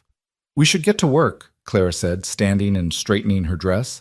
Sarah will be here soon, and God knows we've given her enough to tease us about. Probably. But as Clara moved to leave, Elias caught her hand. Thank you, he said, for last night, for all of this. Thank you for being worth it, she replied, and kissed him once more before heading out to start the day. Elias sat there for a moment longer, letting himself feel something he hadn't felt in years. Hope, fragile and fierce, that maybe the life he was building in Silver Bend might actually become the life he wanted to live. The week that followed, the mercantile fire walked a knife's edge between celebration and condemnation. Silver Bend couldn't decide what Elias Boone was, hero or troublemaker, savior or threat. The uncertainty made him more dangerous than either label alone. Sarah arrived that morning with her usual basket and an unusual expression, half concern, half amusement. She took one look at Clara's face, then Elias's, and shook her head with a knowing smile. "Well, you two certainly don't believe in doing things halfway," she said, setting down her basket. "The whole town's buzzing about that kiss. Mrs. Henderson called it unseemly. Mrs. Chen called it about time. Father Martinez is pretending he didn't see anything, which means he definitely saw everything." "Let them talk," Clara said, but her hands betrayed her nervousness as she started sorting laundry. "Oh, they're talking, but here's the interesting part. Half of them are on your side. The fire changed things. People saw what Elias did, and it's hard to paint a man as worthless when he just saved half your businesses." Sarah started her own work, her voice casual but her words deliberate. "Of course, Tom Carson's working overtime to change that narrative. Says Elias probably started the fire himself, just to play hero." "That's insane," Clara protested. "Of course it is. But Tom's got people listening. Fear makes folks stupid, and Tom's good at spreading fear." Sarah glanced at Elias. "You should know, there's talk of a town meeting. Council wants to discuss recent disturbances and maintaining public order. That's code for putting you on trial without actually saying it." Elias had expected something like this. In his cavalry days, he'd learned that heroism and persecution were often two sides of the same coin. People didn't know how to handle those who disrupted the comfortable order of things, even when that disruption saved lives. "When's this meeting?" he asked. "Saturday night, 3 days from now." Sarah's expression turned serious. "They'll want you there to defend yourself. Tom will be there with his version of events. It'll get ugly." "Let it get ugly." Elias returned to the ledger he'd been updating. "I'm not running from Tom Carson or anyone else." "Nobody said you should run," Sarah said quietly, "but you should be prepared. Tom's had weeks to spread his version of things. You'll need people speaking for you, vouching for your character." "I'll speak for him," Clara said immediately. "Your word won't count for much, honey. Everyone knows you're sweet on him." Sarah softened the words with a smile. "You'll need others. Father Martinez, maybe. The immigrant families. Anyone who's seen what Elias actually is instead of what Tom says he is." The day proceeded with this new weight hanging over it. Customers came and went, some friendly, others coldly formal. Mrs. Rodriguez stopped by with more food, whispering encouragement to Elias in rapid Spanish. Mr. Chen, Miguel's employer, came to shake Elias's hand and promise his support at the meeting. But others, longtime Silver Bend residents with ties to Tom or the mining establishment, made their disapproval clear through silence and averted eyes. By afternoon, Elias had counted the votes. He had support, but it was fragile, contingent on his continued good behavior and Tom's continued overreach. The balance could tip either way. Clara seemed to read his thoughts. During a quiet moment, she approached his workspace and spoke low enough that Sarah wouldn't hear. "You're calculating odds. Always. And what do they say?" "That this could go very badly very quickly." He met her eyes. "I'm sorry, Clara. I've brought trouble to your door." "Our door," she corrected. "And I'm not sorry. I'd rather have trouble with you than peace without you." The simple declaration did something to Elias's carefully maintained defenses. 3 months ago, he'd been sitting in snow, watching a woman drive away because his wheelchair made him worthless. Now Clara Dillard was claiming him publicly, standing beside him knowing it would cost her. "I don't deserve you yet," he said. "Good thing it's not about deserving." Clara touched his hand briefly, a gesture small enough to escape Sarah's notice but significant enough to matter. "It's about choosing, and I choose this." That night, after the women had gone and Elias was alone with his thoughts, he heard footsteps on the porch, too heavy to be Clara's, too deliberate to be casual. He reached for the Spencer rifle he'd kept propped by the door since Tom's last visit, then called out, "Who's there?" "Father Martinez, may I come in?" Elias lowered the rifle and opened the door. The priest entered, his weathered face grave in the lamplight. He carried a bottle of whiskey and 2 tin cups. "I thought we might talk," Father Martinez said, settling onto the room's single chair without waiting for invitation. "Man to man, without the caller getting in the way. I'm not much of a drinker, Father." "Tonight you are." He poured 2 generous measures and handed one to Elias. "To survival." "To survival," Elias echoed, and drank. The whiskey burned, cheap and harsh, exactly what a frontier priest could afford. Father Martinez took his own drink, then studied Elias with the same shrewdness Elias had seen in 100 commanders assessing their soldiers. "You know this town meeting's a trap." "I figured." "Tom wants you gone, not just quiet, gone. Dead would suit him fine, but run out of town works too." The priest's bluntness was refreshing after a day of careful words. "He's painted you as an outsider, a cripple who doesn't know his place, a troublemaker corrupting decent women. Half of that's nonsense, but the half that's true, the part about not knowing your place, that's what scares people." "Because I won't act helpless." "Exactly." Father Martinez poured them both another measure. "Silver Ben's comfortable with charity cases. They understand those. Feed the poor, help the crippled, feel good about their Christian virtue. But a crippled man who saves children and puts out fires and keeps books better than the town accountant, that's threatening. That makes them question their assumptions. So what do I do? Pretend to be helpless so they'll feel better? God, no. You do what you've been doing. Be yourself. Damn the consequences." The priest smiled. "I'm just making sure you understand what those consequences are. The meeting Saturday will be a trial, Elias. Tom will bring witnesses, tell stories, make you out to be everything wrong with modern times. You'll need more than righteousness to survive it." "I'll need people." "You'll need people," Father Martinez agreed, "and I'll be one of them. Miguel's family will be there. The Chens, the Kowalskis, the Rodriguezes, all the families you've helped will speak for you, but you'll also need the old guard, the people who've been here since Silver Ben was founded. Without them, you're just a coalition of outsiders defending another outsider. And how do I get them? Mercantile owner. He owes you his business. You need Mrs. Hutchins from the boarding house. She's been feeding you gossip. Might as well make it official. You need Sarah Carson." "Sarah, Tom's wife?" "Exactly. She's planning to leave him, take the children to Denver. If she speaks against Tom before she goes, if she tells people what he's really like behind closed doors, it'll devastate his credibility." Father Martinez's expression turned sad. "It'll also destroy what's left of her reputation here, but Sarah knows that. She's willing to burn that bridge if it means other people don't have to suffer Tom's cruelty." Elias felt something tighten in his chest. "I can't ask her to do that." "You don't have to. She's already decided." The priest finished his whiskey and stood. "Saturday, Elias. Be ready to fight for everything you've built here. And don't fight alone. That's how good men lose."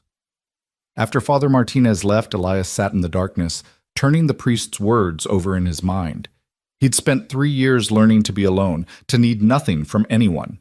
Now he was being told his survival depended on community, on letting others fight for him as he'd fought for them.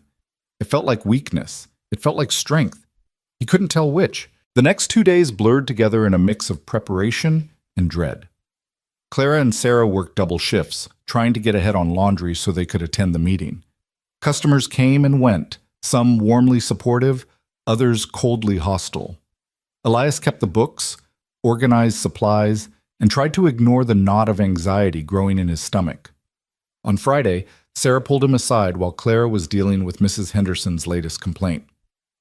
"I want you to know what I'm going to say tomorrow," she said without preamble. "Tom will lie, say I'm bitter, say I'm making things up. So I need you to hear the truth first, from me, before it gets twisted." "Sarah, you don't have to—" "Yes, I do." Her voice was steady, but her hands shook. "Tom Carson beats me. Has for years. The bruises are easy to hide under long sleeves, easy to explain away as clumsiness, but they're there. I've got scars from where he broke my arm, where he split my lip, where he—" She stopped, breathed, continued. "He drinks and he hurts me, and he tells me it's my fault, that I provoke him, that I deserve it, that any man would do the same with a wife as worthless as me." Jesus, Sarah. I believed him for a long time. Thought I must be doing something wrong, must be failing as a wife. Then I watched him go after you, after Miguel, after anyone who made him feel small. And I realized it's not about me. It's about him. He's a mean, scared man who hurts people because it's the only way he knows to feel big. Elias reached out, took her hand carefully. I'm sorry for what you've endured, for what you're about to endure tomorrow. Don't be sorry. Be worth it. Sarah squeezed his hand. I'm leaving Silver Bend after the meeting, taking my children and going to my sister's. But before I go, I'm going to tell everyone what Tom really is. Not for revenge, for prevention. So maybe the next woman who catches his eye will know better than to say yes. You're incredibly brave. I'm incredibly tired, Sarah corrected, but maybe they're the same thing. Saturday arrived with unseasonable warmth, as if spring had decided to make an early appearance just to mock everyone's tension. The town meeting was set for 7 in the evening, held in the church, the only building large enough to hold everyone who wanted to attend. Clara spent the afternoon helping Elias prepare, pressing his best shirt, trimming his beard, making him presentable. She was nervous, her hands fluttering over tasks that didn't need doing. Stop fussing, Elias said gently. I'm as ready as I'll ever be. You need to look respectable. People judge books by covers, especially when the book's in a wheelchair. Clara. He caught her hands, stilled them. Whatever happens tonight, it'll be fine. We'll be fine. You don't know that. No, he admitted. But I believe it. That has to be enough. They arrived at the church early, Elias wheeling up the ramp that Father Martinez had insisted be built years ago. Inside, the pews were already filling with curious townspeople.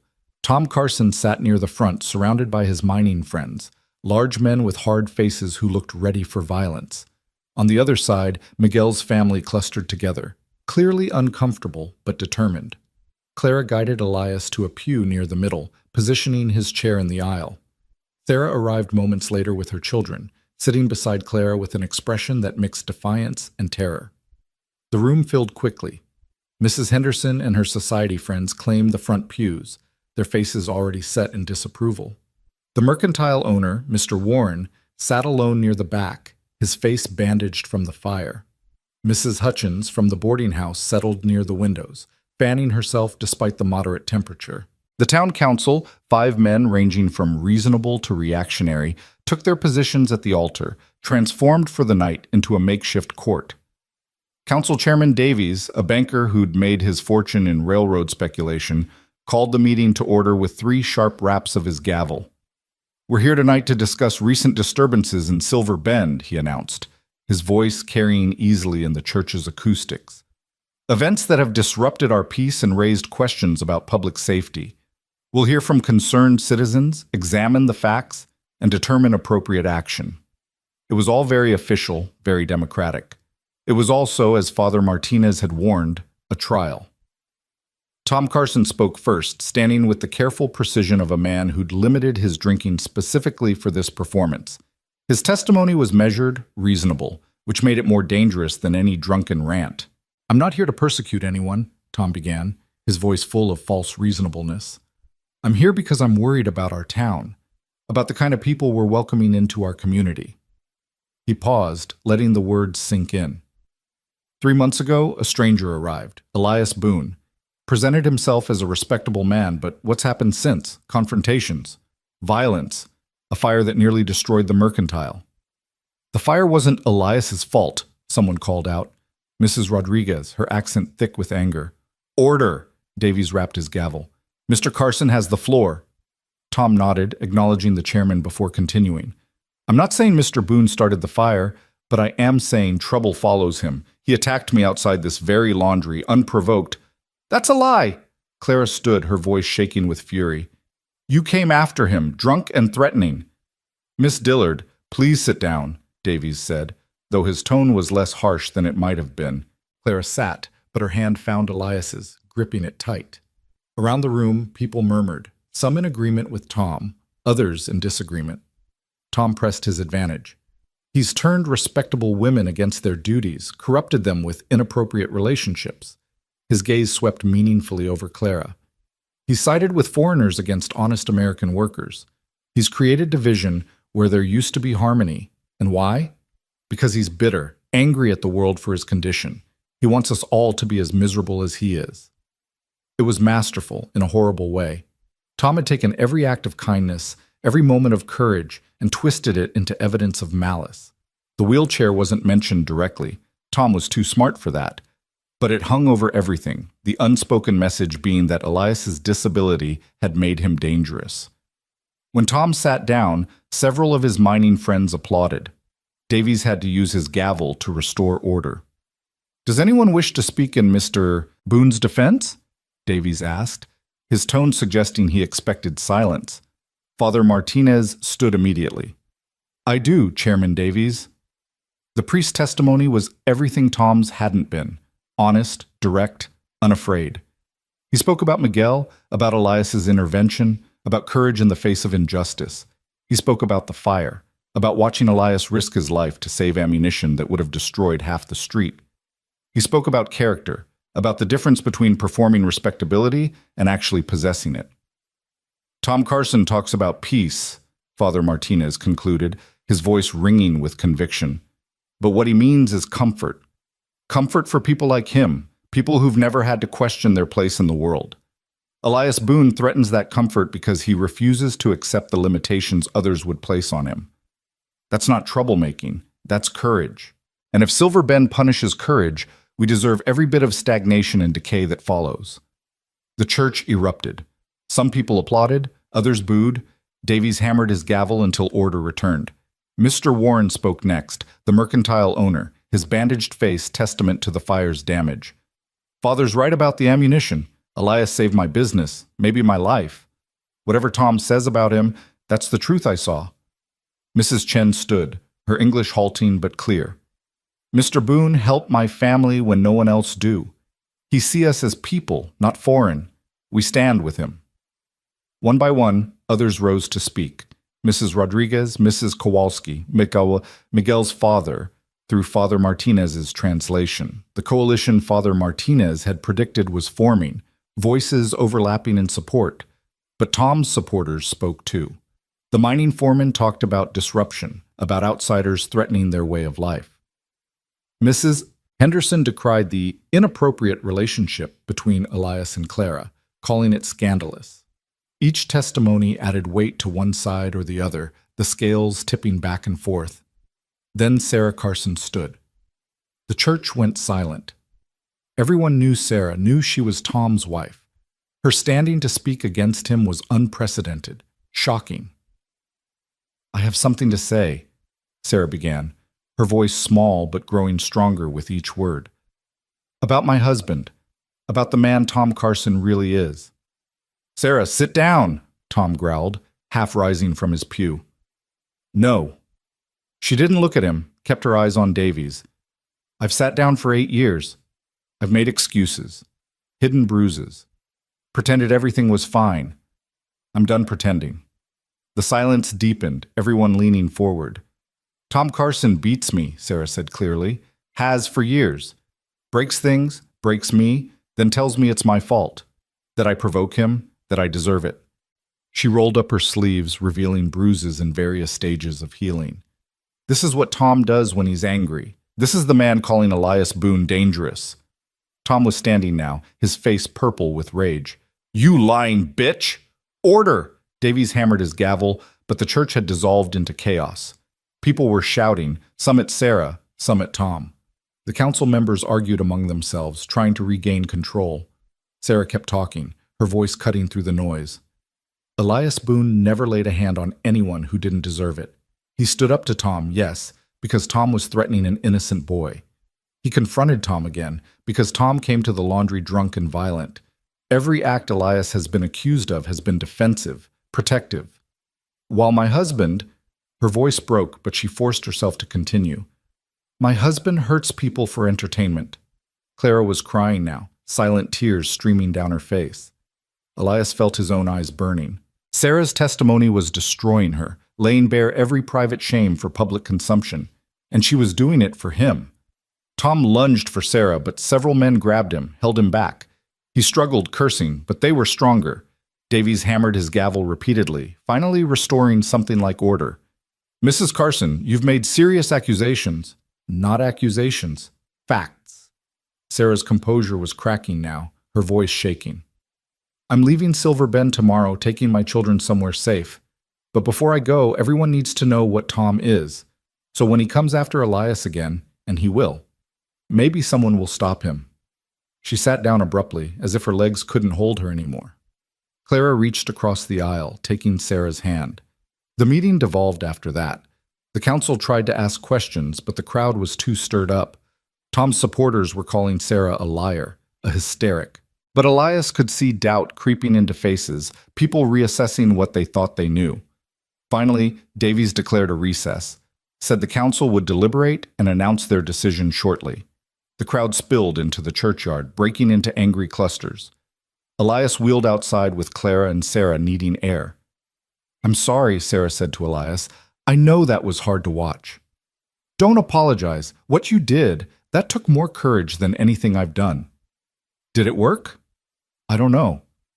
Elias glanced back at the church, where the council was still inside. But whatever happens, you told the truth. That matters. They waited in the cool evening air, watching spring stars emerge overhead. Other supporters drifted over, Father Martinez, the immigrant families, Mr. Warren. They formed a loose circle around Elias, wordless solidarity. Inside the church, raised voices suggested heated debate. The wait stretched from minutes to half an hour, tension building with each passing moment. Finally, Davies emerged, his expression unreadable. We're ready to announce our decision. Everyone filed back inside, the church even more crowded than before. Elias positioned himself where he'd been, Clara on one side, Sarah on the other. His hands were steady on his wheels, but his heart hammered. Davies took his position, looking tired. The council has deliberated. Regarding the accusations against Elias Boone, we find no evidence of wrongdoing warranting expulsion from Silver Bend. Relief flooded through Elias, but Davies wasn't finished. However, in the interest of maintaining peace, we strongly encourage Mr. Boone to avoid further confrontations with established residents. A probationary period of 3 months will be observed, during which any additional complaints will be taken seriously. Davies's gaze swept the room. As for Tom Carson, Mrs. Carson's testimony, while disturbing, is a domestic matter beyond this council's jurisdiction. However, we will be monitoring the situation. It was a compromise, satisfying no one but allowing everyone to claim partial victory. Tom hadn't won, but neither had Elias been fully exonerated. The accusations still hung over him, conditional and contingent. But he was still here. He hadn't been run out of town. That was something. The meeting adjourned in a cacophony of opinions. Tom stormed out, his supporters trailing him like an angry comet. Elias's coalition gathered around him, offering congratulations and encouragement. It's not perfect, Father Martinez admitted, but it's survivable. Survivable's all I need, Elias replied. Clara hadn't said anything, just held his hand tight. When the church finally emptied and it was just the two of them in the cooling darkness, she spoke. I was terrified we'd lose you tonight. You didn't. But we could have. And we still might. 3 months probation, Elias. One more complaint and they'll use it as an excuse. Then we'll be careful. Or we could leave. Clara said it quietly, but seriously. We could go to Denver, start over where people don't know us, where you wouldn't have to prove yourself every day. Elias considered it. Denver meant anonymity, freedom from Tom Carson, escape from Silver Bend's judgment. But it also meant running, letting Tom win, abandoning everyone who'd just stood up for him. I can't leave, he said finally. Not now. These people, Father Martinez, Sarah, the immigrant families, they took risks for me tonight. Walking away would make those risks meaningless. Even if staying puts you in danger? Especially then. He turned to face her fully. Clara, I spent 3 years running after my accident, running from the cavalry, from myself, from anyone who might see me as less than whole. I can't do that anymore. Whatever happens here, I have to see it through. Clara's eyes shone in the starlight. Then I'm staying too. Your reputation is already shot to hell, thanks to that kiss and Sarah's testimony. She smiled, sad and determined. Besides, I meant what I said. I choose this. I choose you. In Silver Bend or anywhere else." Elias pulled her close, kissing her with a desperation born of nearly losing everything. Clara kissed him back, her hands framing his face, both of them clinging to what they'd built from nothing. When they broke apart, the church door opened and Father Martinez emerged, carrying a lantern. "Thought you two might need light for the walk home," he said, pretending he hadn't just witnessed their kiss. "Thank you, Father." Clara accepted the lantern, not bothering to pretend embarrassment. They made their way back to the laundry through Silver Bend's quiet streets. Most of the town was still at home, digesting the meeting's revelations. Tomorrow, the gossip would start fresh, the judgments rendered anew. But tonight, walking beside Clara with Father Martinez's blessing literally lighting their way, Elias felt something that might have been hope.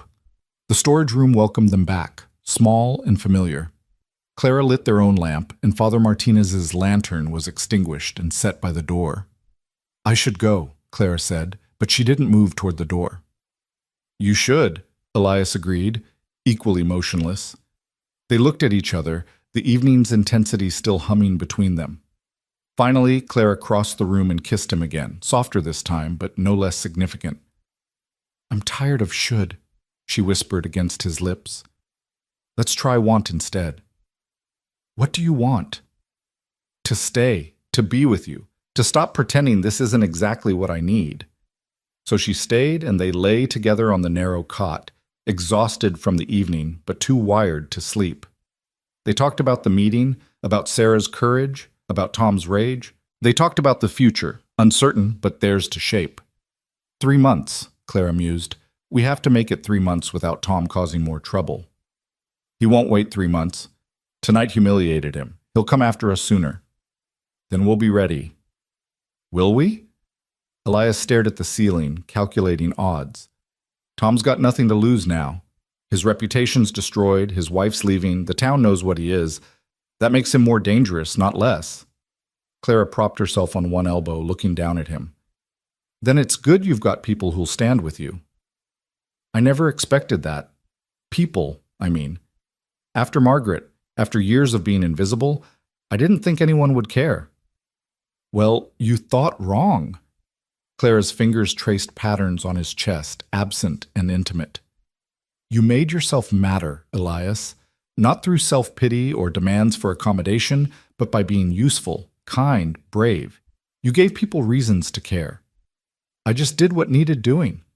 Exactly. That's what makes you different. She laid her head on his shoulder, settling in. Most people talk about doing the right thing. You just do it, then act surprised when others notice. Elias wrapped his arm around her, holding her close. Outside, Silver Bend slept, or pretended to. Tomorrow would bring new challenges, new tests. But tonight, they had this. Each other, this room, this fragile beginning. I love you, Clara whispered, so quietly he almost missed it. The words hung in the darkness, terrifying and perfect. Elias's first instinct was to deflect, to make a joke, to protect himself from the vulnerability of reciprocation. But he'd promised Clara honesty, especially when uncomfortable. I love you too, he whispered back.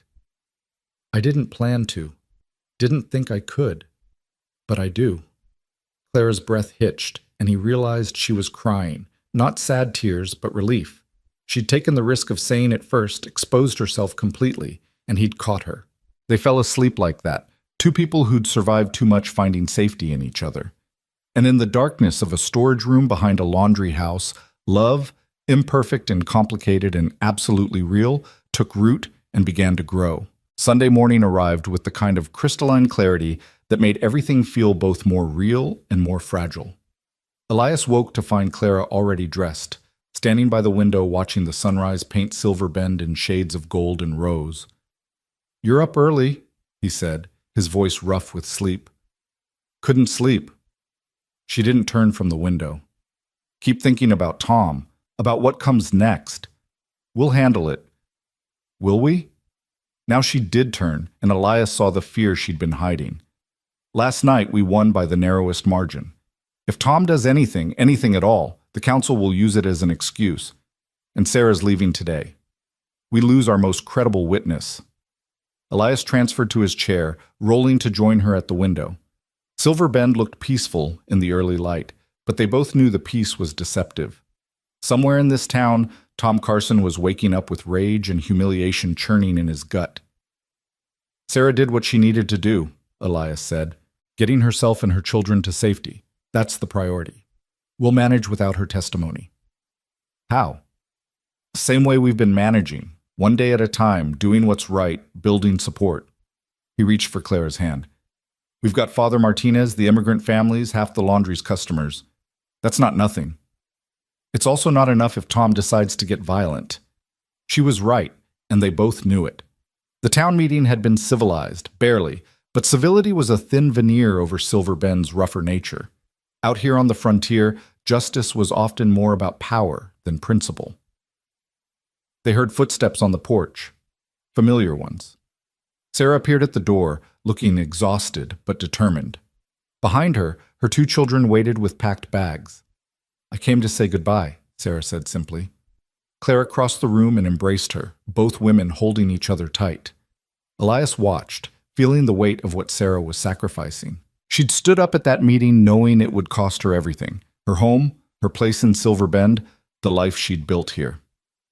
Thank you, Elias said when Clara released her, for what you did, for what it cost you. Don't thank me. Just make it worth it.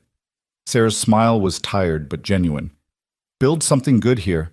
Show everyone that courage matters more than conformity. We'll try. Don't try. Do. Sarah glanced back at her children, then at Clara. Take care of him, and let him take care of you. That's how it works. Both people strong, both people vulnerable. I will, Clara promised. Sarah hugged them both one more time, then gathered her children and left. They watched from the window as she climbed into the stage that would take her to Denver, watched the coach pull away carrying someone who'd become more than just a coworker. I hope she finds peace, Clara said softly. She will. People like Sarah always do. They survive. The day unfolded with strange normalcy. It was Sunday, so the laundry was closed, but Clara and Elias used the time to organize supplies and prepare for the week ahead. The work was meditative, familiar, a way to impose order on uncertainty. Around noon, Father Martinez appeared with a basket of food. Sunday dinner, he explained, enough for two. He sat with them for an hour, sharing news and strategy in equal measure. Tom didn't show at Mass this morning, the priest reported. Neither did most of his mining friends. They're either sleeping off hangovers or planning something. My guess is the latter. What kind of something? Clara asked. Hard to say. Tom's impulsive when he's drunk, methodical when he's sober and angry. Last night put him in the second category. Father Martinez sipped the coffee Clara had made. I've asked some of the men to keep watch, make sure Tom doesn't try anything stupid, but I can't guarantee there'll be enough. I can defend myself, Elias said. I know you can, but defending yourself gives Tom exactly what he wants, proof that you're dangerous. You need to be smarter than he is. The priest's expression was serious. For the next 3 months, you need to be beyond reproach. No confrontations, no matter how justified. Tom will try to provoke you. Don't give him the satisfaction. So I should just let him harass us? No. You should document it, report it to Sheriff Morrison, and build a case. The council gave you 3 months to prove you're not a troublemaker. Use that time to prove Tom is. It was sound advice, strategic and practical. But it also meant enduring whatever Tom threw at them, absorbing abuse without retaliation. Elias had never been good at that kind of patience. Clara seemed to read his thoughts. We can do this, she said. 3 months. We've survived worse. After Father Martinez left, they spent the afternoon in quiet domesticity. Clara mended clothes while Elias read from a book of Whitman poetry he'd found in the storage room, probably left by a previous occupant. The words felt appropriate for their situation, all that celebration of the self, the soul, the democratic spirit. Listen to this, Elias said, finding a passage. I am large. I contain multitudes. You think Whitman was in a wheelchair? Clara laughed. I doubt it. Why? Because that's what it feels like sometimes. Being more than people think you are, containing more than they can see. He closed the book. Everyone looks at this chair and thinks they know everything about me. But they don't know anything that matters. I know things that matter. Do you? I know you're brave and kind and stubborn as hell. I know you make me want to be braver myself. I know you see me, really see me, in a way no one has since William died. Clara set down her mending. I know you're more than this chair, Elias. You're the man who saved that ammunition, who defended Miguel, who keeps making me believe good things are still possible. Elias felt his throat tighten. I don't deserve that faith. Stop saying that. You deserve exactly what you've earned, which is considerable. She crossed to him, taking his hands. Can I tell you something? I was so angry at you when you went into that burning building. Furious. Because I thought, here's another person I care about, throwing himself into danger, leaving me behind. But then I realized that's who you are. You see something that needs doing and you do it, regardless of cost. That's not recklessness. That's integrity. It feels like recklessness sometimes. Maybe. But it's also what makes you extraordinary.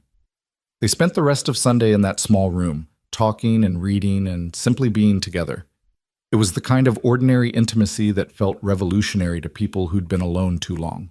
No grand gestures, no dramatic declarations, just two people sharing space and finding it enough. Monday brought the return of routine and the first test of Father Martinez's strategy.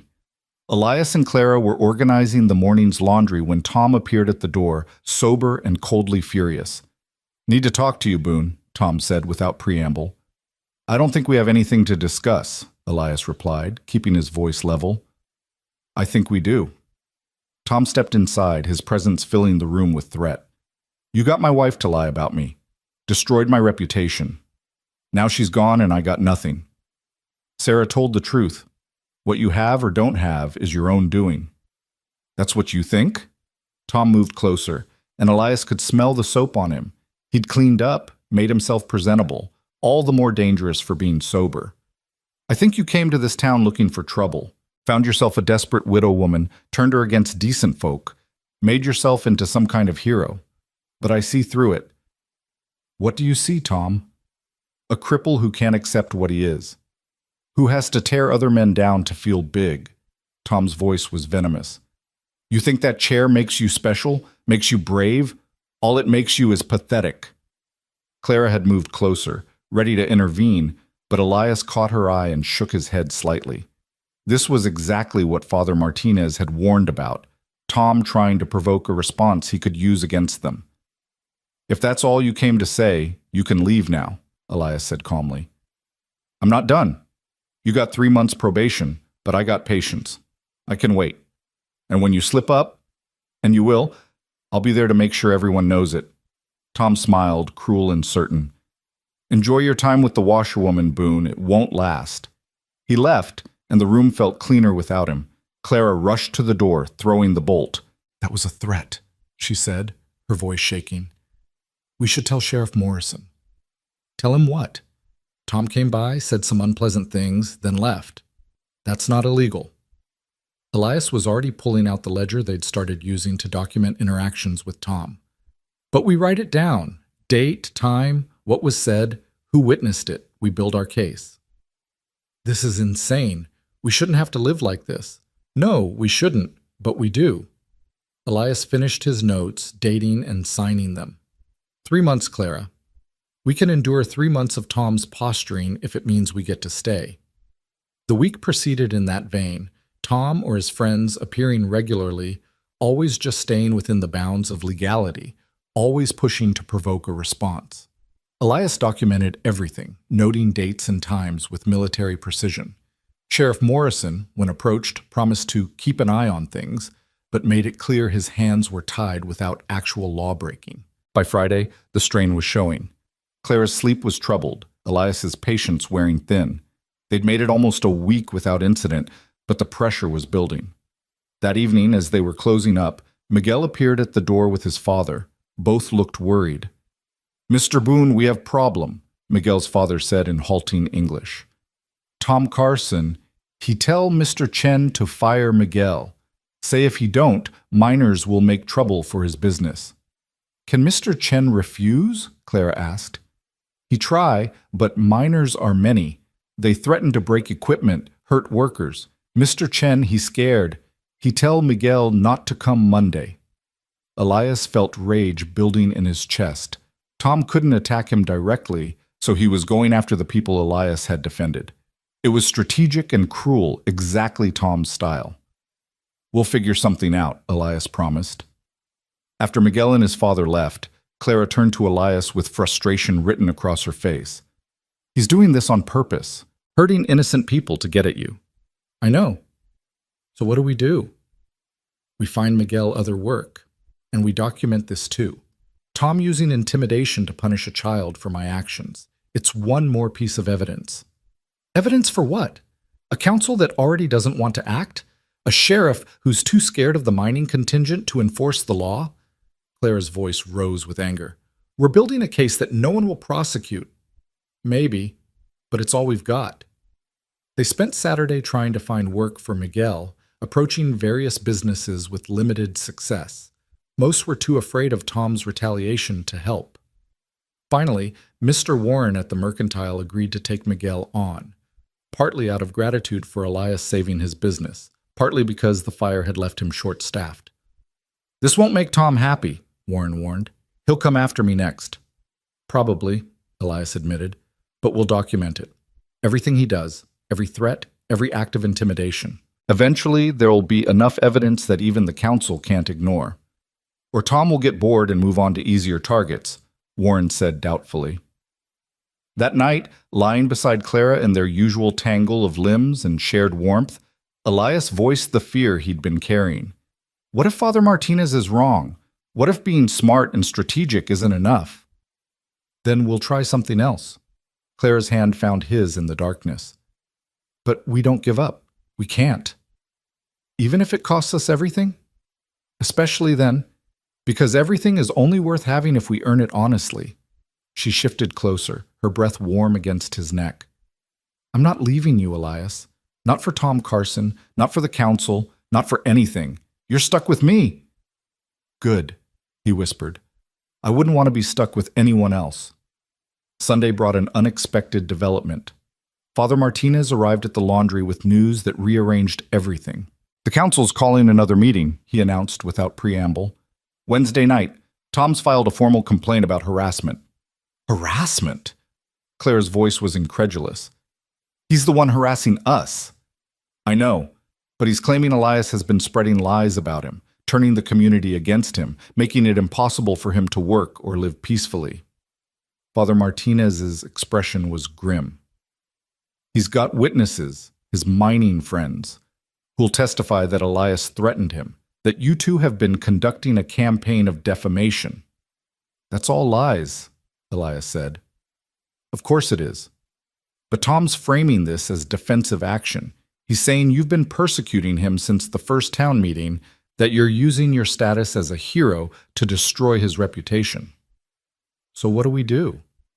We present our documentation. Every instance of Tom coming here, every threat, every act of intimidation against Miguel and others. We show the council who's really harassing whom. Father Martinez pulled out a sheaf of papers. I've been gathering statements from people Tom's threatened. The Chens, the Rodriguezes, Miguel's family. They're willing to testify if the council will hear them. Will they? Clara asked. That's the question. The council's under pressure from the mining faction to resolve this quickly. Tom's painting himself as a victim of outside agitators disrupting Silver Bend's harmony. It's effective messaging. Elias studied the papers Father Martinez had brought, recognizing the strategy immediately. Tom was using the council's own logic against them, claiming the outsider was the problem, that removing Elias would restore peace. It was brilliant in its simplicity. We need to flip the narrative, Elias said slowly, the beginnings of a plan forming. Stop defending myself and start showing what Tom actually represents. What do you mean? Tom's arguing I'm a disruptive outsider. But what's he? A violent drunk who beats his wife, terrorizes immigrants, threatens children. He's everything wrong with the old Silver Bend, the town that would rather maintain comfortable corruption than grow into something better.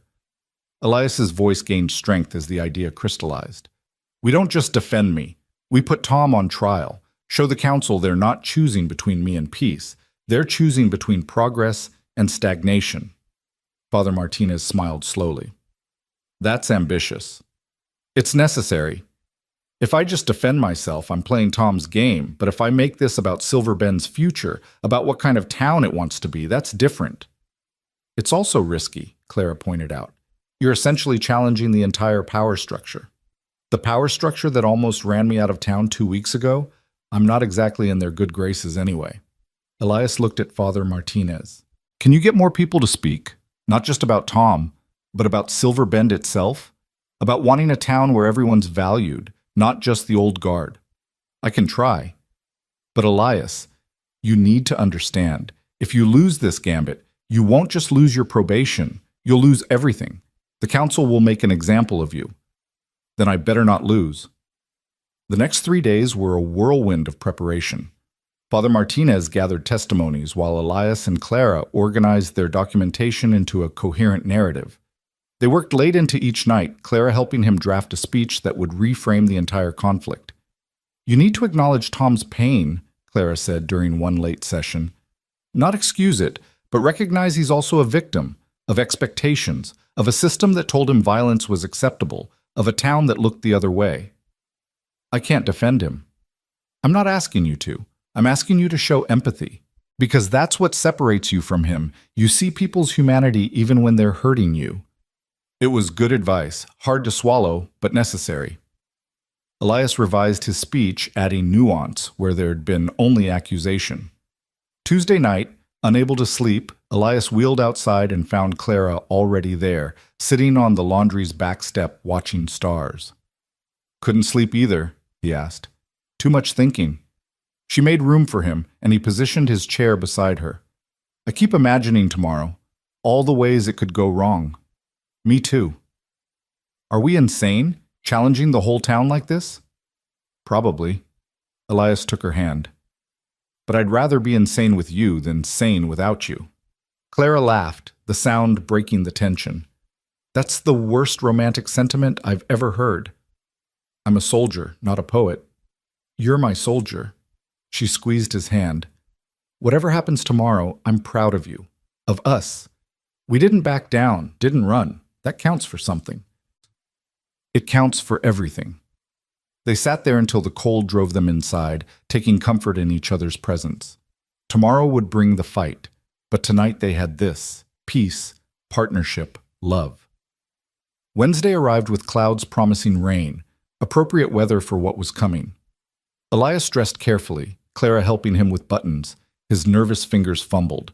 His speech was memorized, but he carried a copy anyway, insurance against nerves stealing his words. You look handsome, Clara said, straightening his collar one last time. I look terrified.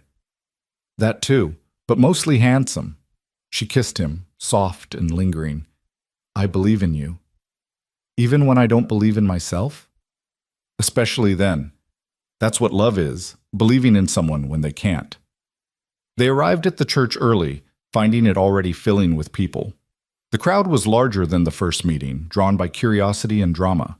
Tom sat in his usual spot, surrounded by supporters who radiated hostile energy. On the other side, Father Martinez had gathered their coalition: immigrants, merchants, families who'd benefited from Elias's help. The council took their positions, Chairman Davies looking like a man who'd rather be anywhere else. He called the meeting to order with less ceremony than before. We're here to address Tom Carson's formal complaint of harassment against Elias Boone, Davies announced. Mr. Carson, you have the floor. Tom stood, his testimony polished by rehearsal. He spoke about constant persecution, about Elias spreading lies, about feeling unsafe in his own town. His mining friends backed him up with stories that were technically true, but stripped of context. Yes, Elias had confronted Tom, but omitted why.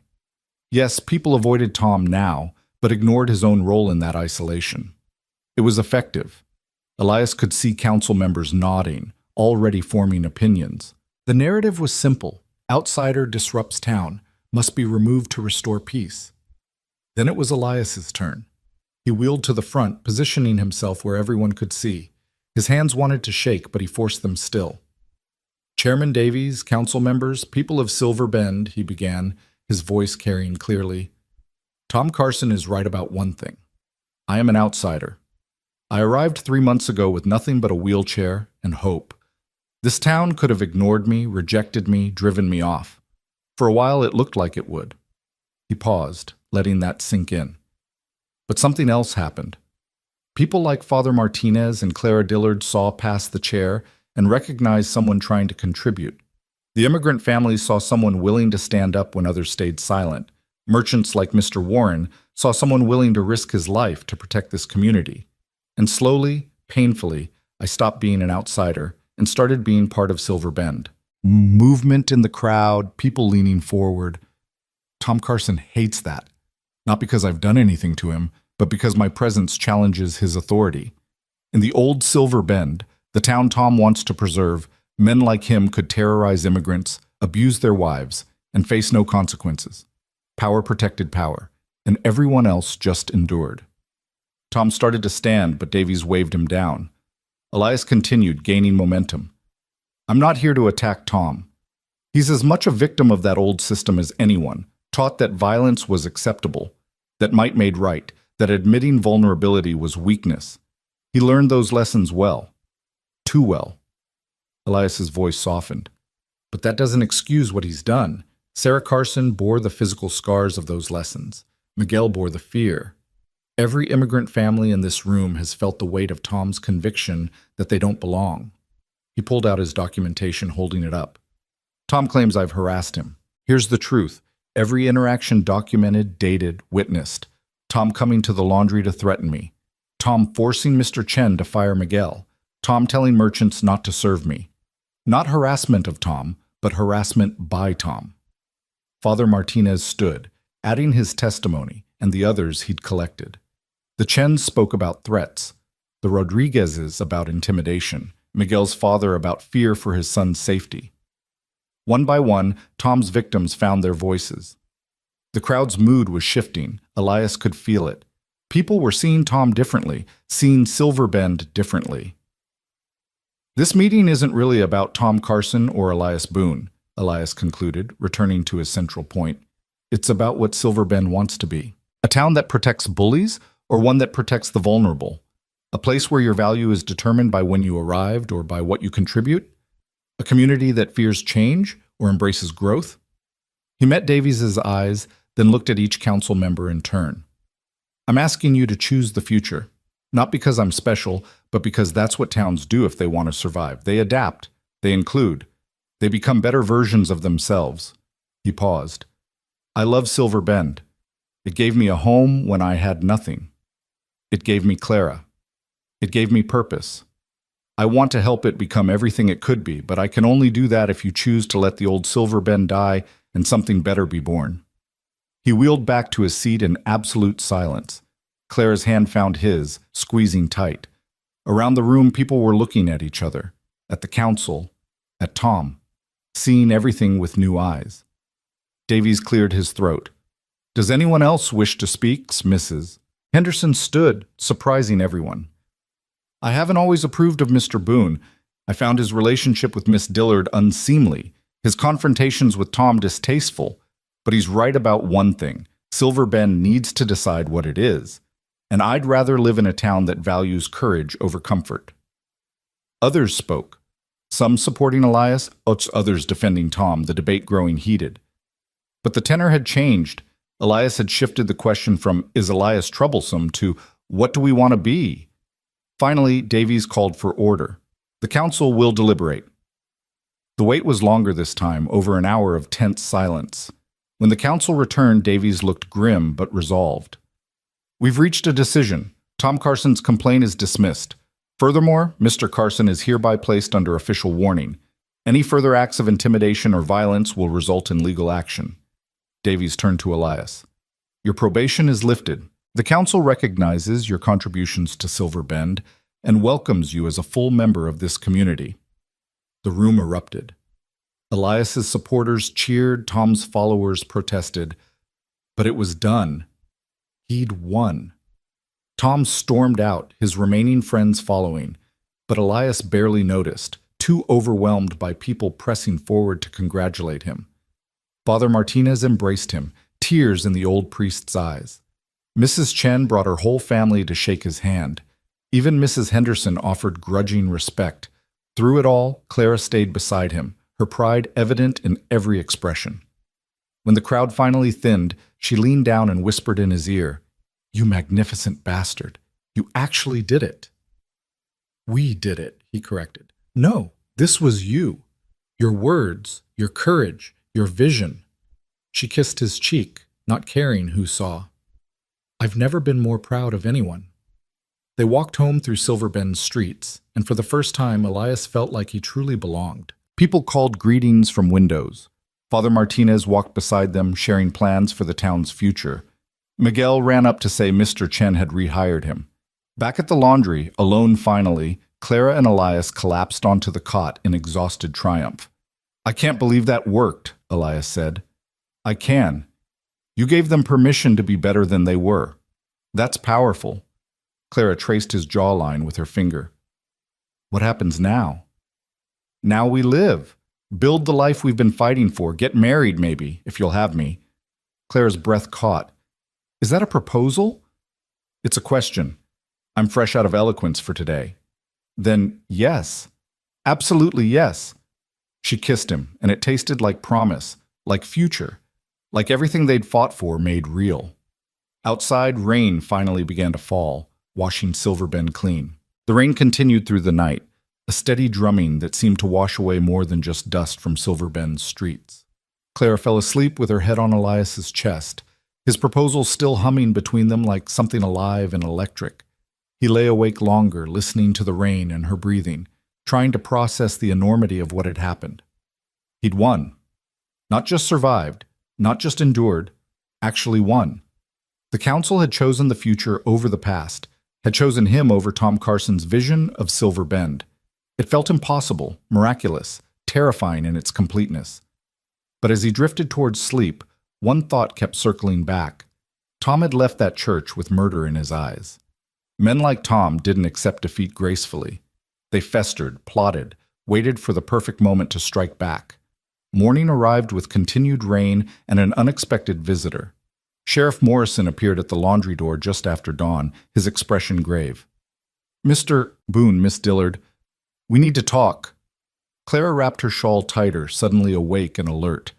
"What's happened?" "Tom Carson's gone. Left town sometime during the night. Took what he could carry." Morrison removed his hat, rain dripping from the brim. "Thought you should know.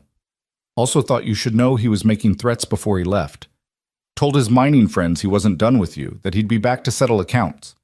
Elias felt the victory from last night curdle slightly. "So this isn't over." "Might not be. Or Tom might just keep riding and never come back. Men like him are all talk until they actually have to face consequences." Morrison's expression suggested he didn't believe his own optimism. "Either way, I wanted you warned. Keep your guard up, at least for a while." After the sheriff left, Clara and Elias sat in heavy silence. The rain had stopped, leaving everything dripping and gray. "We should be relieved he's gone," Clara said finally. "But we're not." "No, because he could come back any time. We'll spend months, maybe years, looking over our shoulders." She turned to him, frustration and fear mixing in her expression. "This is what winning looks like?" "Sometimes." Elias pulled her close, feeling her tension. "But Clara, listen to me.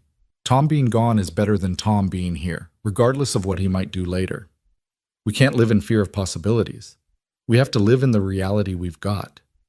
And what's that reality? That we're free. That Silver Bend chose us. That we can start actually building instead of just surviving." He tilted her face up to meet his eyes. "That you said yes when I asked you to marry me." Clara's expression softened despite everything. "I did, didn't I? Unless you want to reconsider in the cold light of morning." "Not a chance." She kissed him, soft and certain. "Though I should warn you, I'm a terrible cook. I snore and I have opinions about everything. I can't walk. I'm too stubborn for my own good, and I have a talent for making powerful enemies. Sounds like we're perfectly matched." They spent the morning working, returning to the routines that had sustained them through the worst weeks. But everything felt different now, lighter, more possible. Customers who came by congratulated them on the previous night's meeting. Mrs. Chen brought congratulatory dumplings. Father Martinez stopped in to discuss wedding plans with an enthusiasm that made Clara laugh and Elias blush. "I'm thinking a simple ceremony," the priest said, "unless you want something elaborate." "Simple is perfect," Clara confirmed. "Just us. People we care about. Nothing fancy." "When?" Elias and Clara looked at each other, a whole conversation happening in that glance. "Soon," Elias said. "No reason to wait." "Next Sunday, then?" Father Martinez suggested. "Gives us a week to prepare. Spread the word." Next Sunday," Clara agreed, and suddenly it was real. Not just a possibility, but an approaching fact. After Father Martinez left, Clara stood at the window, looking out at Silver Bend, her expression distant. "What are you thinking?" Elias asked. "That a year ago I couldn't have imagined this? Being happy again, choosing to build something new instead of just mourning what I lost." She glanced back at him. "William was a good man. I loved him completely. But he's gone, and you're here, and somehow that doesn't feel like betrayal anymore. It just feels like life. He'd want you to be happy." "I think so. I hope so." She returned to where Elias sat, taking his hands. "I used to think there was only one great love per lifetime, that finding William meant I'd used up my quota, but maybe that's wrong. Maybe we get as many loves as we have courage to reach for." "That's a good way to think about it. It's the only way that lets me have this without guilt." She squeezed his hands. "So yes, let's get married next Sunday. Let's build a life together. Let's prove that broken people can make whole things." The week that followed was a blur of preparation and anticipation. Clara continued working at the laundry, but now customers brought gifts: fabric for a wedding dress, dishes for their household, advice about marriage both solicited and otherwise. Elias found himself the recipient of knowing looks and backslaps from men who suddenly treated him as one of their own. "Marriage changes how people see you," Father Martinez observed during one of his many visits. "Suddenly, you're not just an individual, you're a pillar of community, someone invested in Silver Bend's future." "I was already invested." "You were, but now it's official, recognized. That matters more than you'd think." Miguel appeared one afternoon with his father, both dressed in their Sunday best despite it being Thursday. They'd brought a gift, a hand-carved wooden box, beautiful in its simplicity. "For the wedding," Miguel explained in his improving English. "My father make it. For you and Miss Clara." Elias accepted the box, moved by the gesture. "It's beautiful. Thank you." "You saved me from Tom Carson," Miguel said seriously. "You give my family chance in Silver Bend. This is small thing, but we want you to know, we no forget." After they left, Elias sat holding the box, overwhelmed by the weight of what he'd somehow built. 3 months ago, he'd been rejected and alone, left in the snow like something worthless. Now, he had a community, a purpose, a woman who'd chosen him despite everything. Clara found him like that, tears tracking down his face. "What's wrong?" she asked, alarmed. "Nothing. Everything. I don't know." He held up the box. "Miguel and his father brought this, and I can't believe this is my life now." Clara knelt beside his chair, wiping his tears with her thumbs. "Believe it. You earned every bit of this." "Did I, or did I just get lucky?" "Both. You got lucky that I found you that day on the platform, but you earned everything that came after, through courage and decency and refusing to accept what others said you were." She kissed him softly. "Now pull yourself together. We're getting married in 3 days, and I need you functional." Saturday arrived with unexpected complications. Mrs. Henderson appeared at the laundry with a proposition that took them both by surprise. "I want to host your wedding dinner," she announced without preamble. Clara blinked. "I'm sorry, what?" "The dinner after the ceremony. I have the largest dining room in Silver Bend, and it seems appropriate." Mrs. Henderson's expression was unreadable. "I haven't always approved of you two. I thought Mr. Boone was disruptive, your relationship improper. But I was wrong. What you've both done, standing up to Tom Carson, forcing this town to be better, that takes courage. I want to honor that." "Mrs. Henderson, that's incredibly generous," Elias said carefully. "But we were planning something simple. I know. And you can still have simple, just simple, in a nice setting with good food. She softened slightly. Please, let me do this. I'm not good at apologies, but I'm excellent at hosting dinners. Clara looked at Elias, who shrugged. We'd be honored, Clara said. After Mrs. Henderson left in a flurry of planning excitement, Clara turned to Elias with wonder. Did that really just happen? I think so, though I'm not entirely sure what just happened. Acceptance happened, real acceptance, not just tolerance.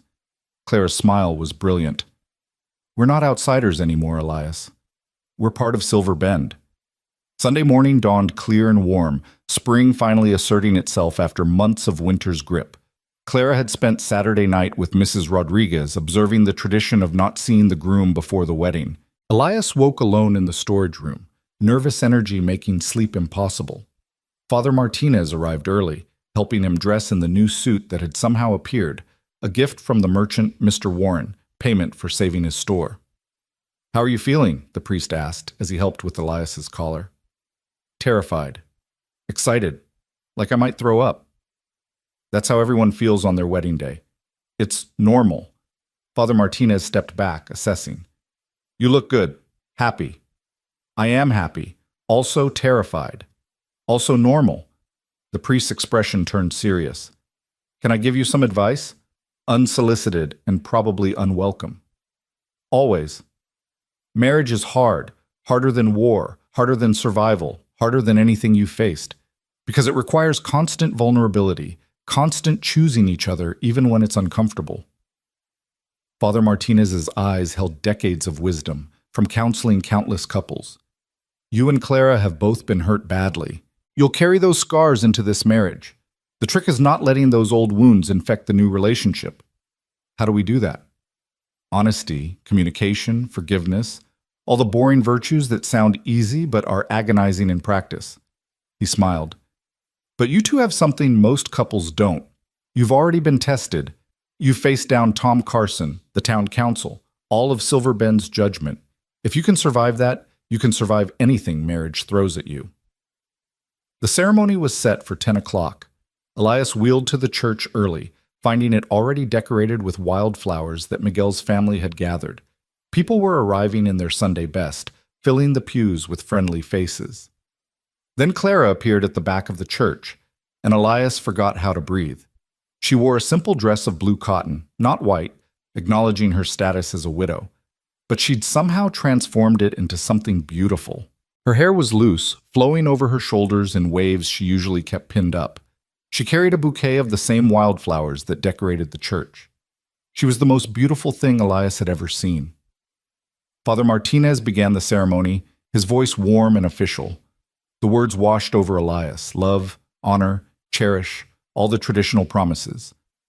But when it came time for vows, Father Martinez paused. Elias and Clara have asked to speak their own promises, he announced. Elias hadn't known they were doing this. Clara must have arranged it. She went first, her voice steady despite the tears shining in her eyes. Elias Boone, 3 months ago you fell on a train platform and I almost didn't stop to help. I was tired, broken, barely surviving my own grief. But something made me turn back. Maybe it was God, maybe it was fate, maybe it was just luck. Whatever it was, I'm grateful. She paused, gathering herself. You've shown me that broken things can be beautiful, that courage doesn't require legs, that love can come twice in a lifetime if you're brave enough to reach for it. I promise to stand beside you, to fight for us, to choose you every day even when it's hard, especially when it's hard. Now it was Elias's turn. He'd prepared words, but looking at Clara, they all seemed inadequate.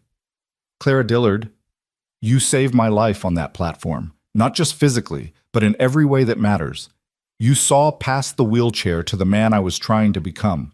You stood up to Tom Carson with a skillet when you could have walked away. You chose me when choosing me cost you. His voice cracked. I can't promise I'll never fall. I can't promise I'll never need help. But I promise I'll always get back up. I'll always fight for us. I'll love you with everything I have, for as long as I'm breathing. There wasn't a dry eye in the church. Father Martinez had to clear his throat several times before continuing. By the power vested in me, I now pronounce you husband and wife. Elias, you may kiss your bride." Clara bent down, meeting him where he sat, and kissed him with all the love and promise and future they'd built together. The church erupted in applause. They were married. Against all odds, despite everything, they were married. The dinner at Mrs. Henderson's mansion was everything she'd promised. Elegant without being ostentatious, abundant without being wasteful. Long tables held food contributed by half the town. Miguel's mother had made tamales, Mrs. Chen brought dumplings, Mrs. Rodriguez offered empanadas. Silver Bend's diversity was on full display, a potluck of cultures united in celebration. Speeches were made. Father Martinez told stories that made everyone laugh. Mr. Warren praised Elias's courage during the fire. Mrs. Chen spoke about the importance of community. Even Mrs. Henderson raised a glass, toasting courage, love, and the future of Silver Bend. Through it all, Elias and Clara sat together, hands intertwined, occasionally stealing glances that said more than words. They'd done it. They'd survived, fought, won, and now they were building something permanent. As the sun set and the party continued around them, Clara leaned close to Elias's ear. "Can we escape for a bit, just the two of us?" They slipped away, wheeling through Mrs. Henderson's garden to a quiet spot overlooking Silver Bend. The town spread below them, lights beginning to appear in windows, smoke rising from evening fires. "This is ours now," Clara said softly. "Not just a place we're surviving, but home." "Home," Elias echoed, testing the word. It fit. "What are you thinking about?" "About Margaret. About that train platform. About how if she'd accepted me, I never would have met you. I'd be in some loveless arrangement trying to prove my worth to someone who'd always see me as less." He pulled Clara closer. "I used to think that rejection was the worst thing that ever happened to me. Now I think it might have been the best. The universe has a twisted sense of timing, but good taste in outcomes." He kissed her, soft and lingering. "Thank you for finding me in the mud, for helping me up, for everything that came after. Thank you for being worth finding." Clara rested her head on his shoulder, both of them watching their town settle into evening. "What happens now, after the wedding, the celebration, after everyone goes home? We live, we work, we build the life we've been fighting for." Elias thought about the storage room behind the laundry, about the plans he and Clara had been making. "I talked to Mr. Warren about expanding the mercantile's bookkeeping. Father Martinez wants help organizing the church's records. Miguel's father asked if I could teach him English in exchange for carpentry lessons." "You're going to be busy." "We're going to be busy. You're still running the laundry with Sarah gone." "Actually, I wanted to talk to you about that." Clara sat up, her expression both nervous and excited. "What if we expanded? The laundry does good business, but we're limited by space and equipment. What if we brought in another partner, bought better equipment, maybe even hired more workers?" "That's ambitious." "So was standing up to Tom Carson.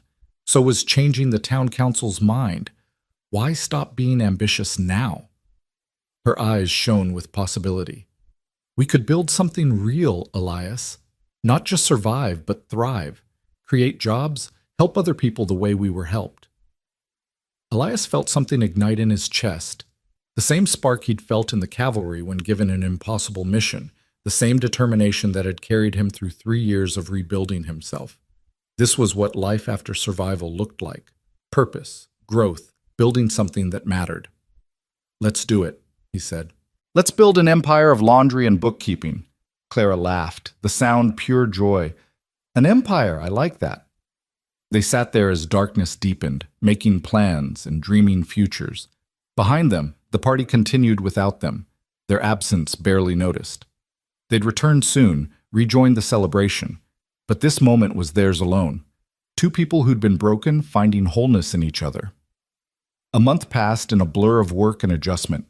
True to their word, Clara and Elias expanded the laundry, bringing in Mrs. Rodriguez as a partner and investing in new equipment. Business boomed. Elias's bookkeeping services attracted more clients, his reputation for accuracy and honesty spreading. They moved from the storage room to a small house on the edge of town. Nothing fancy, but theirs. Silver Bend was changing too. The immigrant families, emboldened by Elias's example, were starting businesses and claiming space in the community. The town council, under pressure from Father Martinez and others, was making the town more inclusive. It wasn't perfect, change never was, but it was happening. One evening in early May, as Elias and Clara sat on their new porch watching sunset paint the mountains, a rider appeared on the road from Denver. He dismounted at their gate, and Elias's hand instinctively went to the rifle he kept nearby. But the man held up empty hands. "Mr. Boone, I'm not here for trouble. I'm looking for Tom Carson. His brother sent me from Denver. Apparently Tom never arrived there like he said he would." "We haven't seen him since he left Silver Bend," Clara said carefully. The rider nodded, unsurprised. "Figured as much. Brother wanted me to check anyway. If you do see him, could you let me know? Family's worried." He handed Elias a card with contact information, then remounted and rode away. After he left, Clara turned to Elias with concern.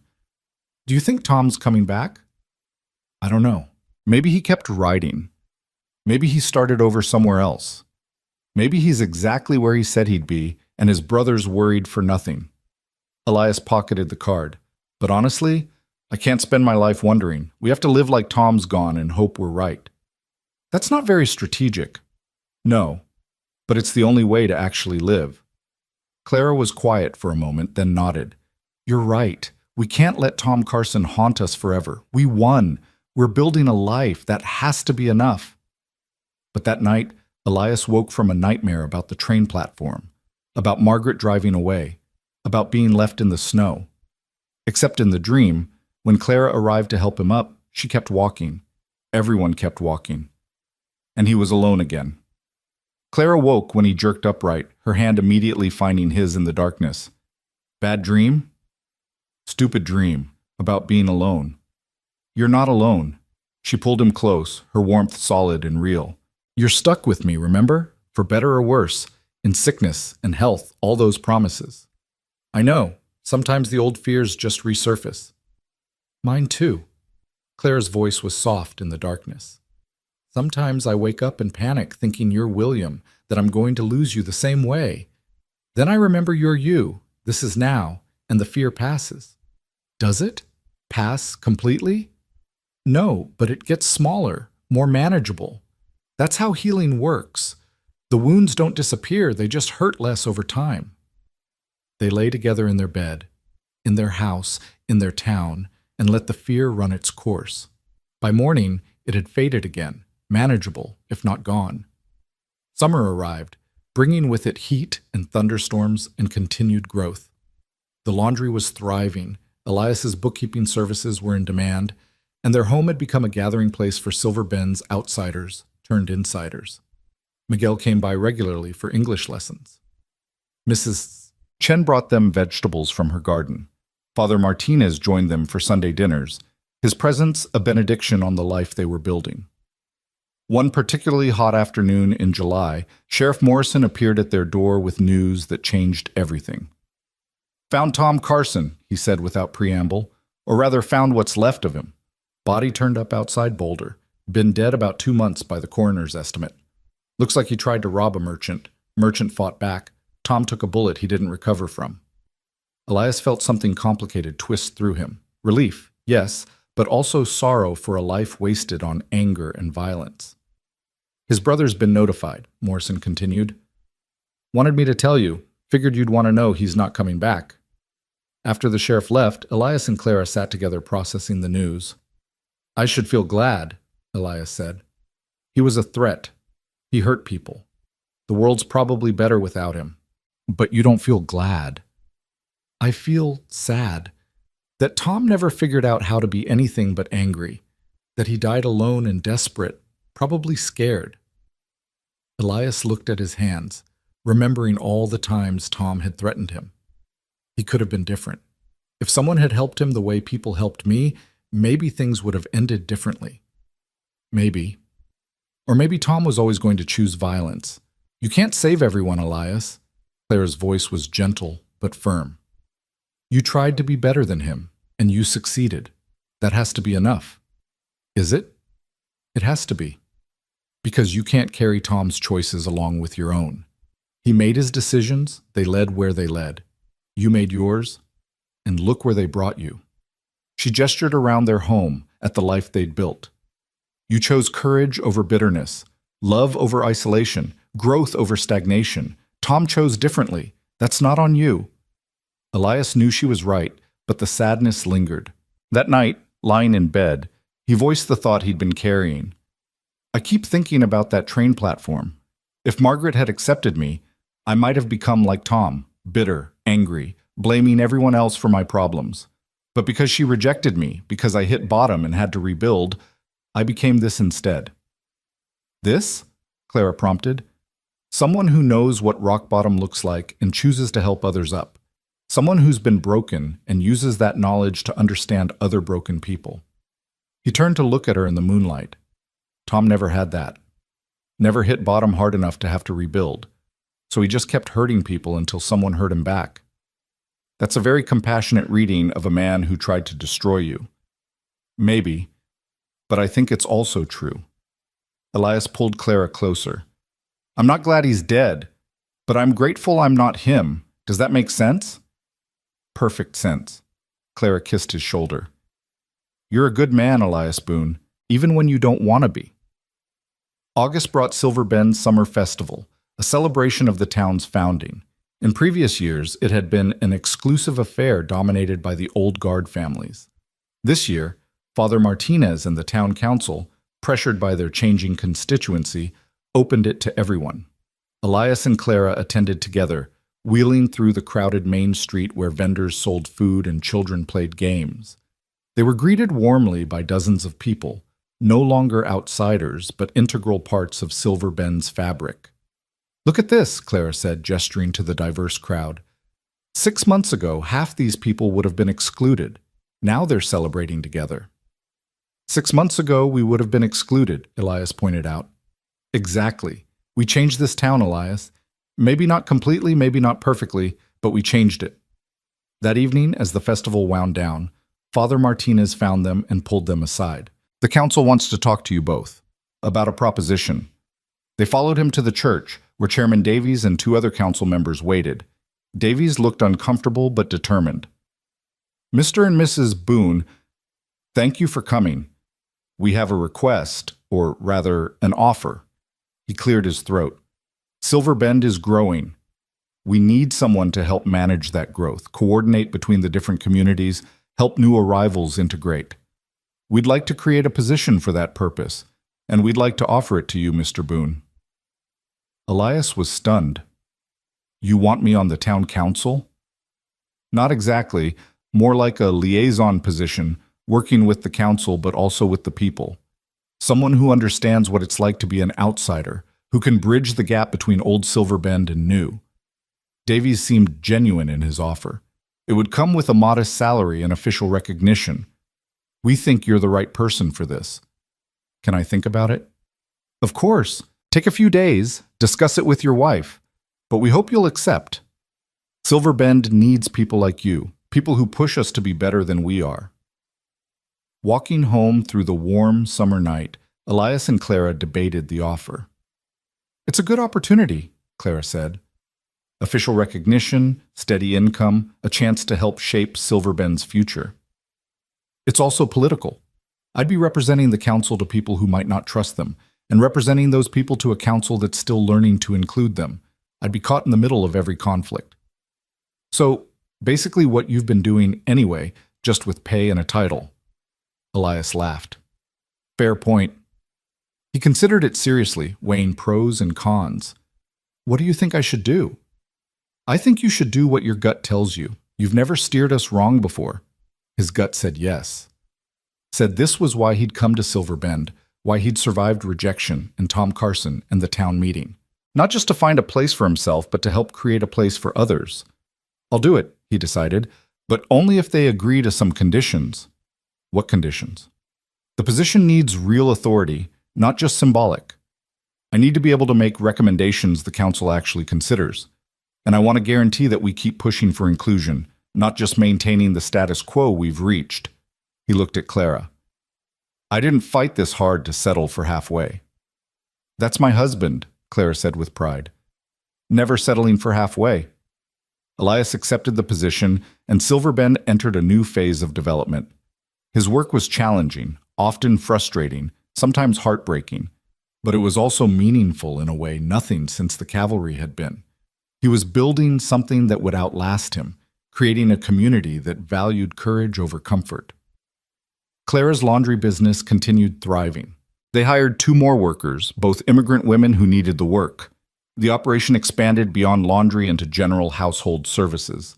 Clara had a gift for business strategy, for seeing opportunities others missed. "We should open a second location," she proposed one evening over dinner. "That's ambitious." "Everything we do is ambitious. Why stop now?" She spread out plans she'd been drafting. "There's space available near the new mining camps. Lots of workers, lots of need for laundry service. We could hire more people, maybe even provide housing for workers." "You want to become a tycoon." "I want to create opportunities the way opportunities were created for us." Her expression was serious. "Every person we hire is someone who gets a chance, someone who doesn't have to feel worthless or unwanted. That matters to me." It mattered to Elias, too.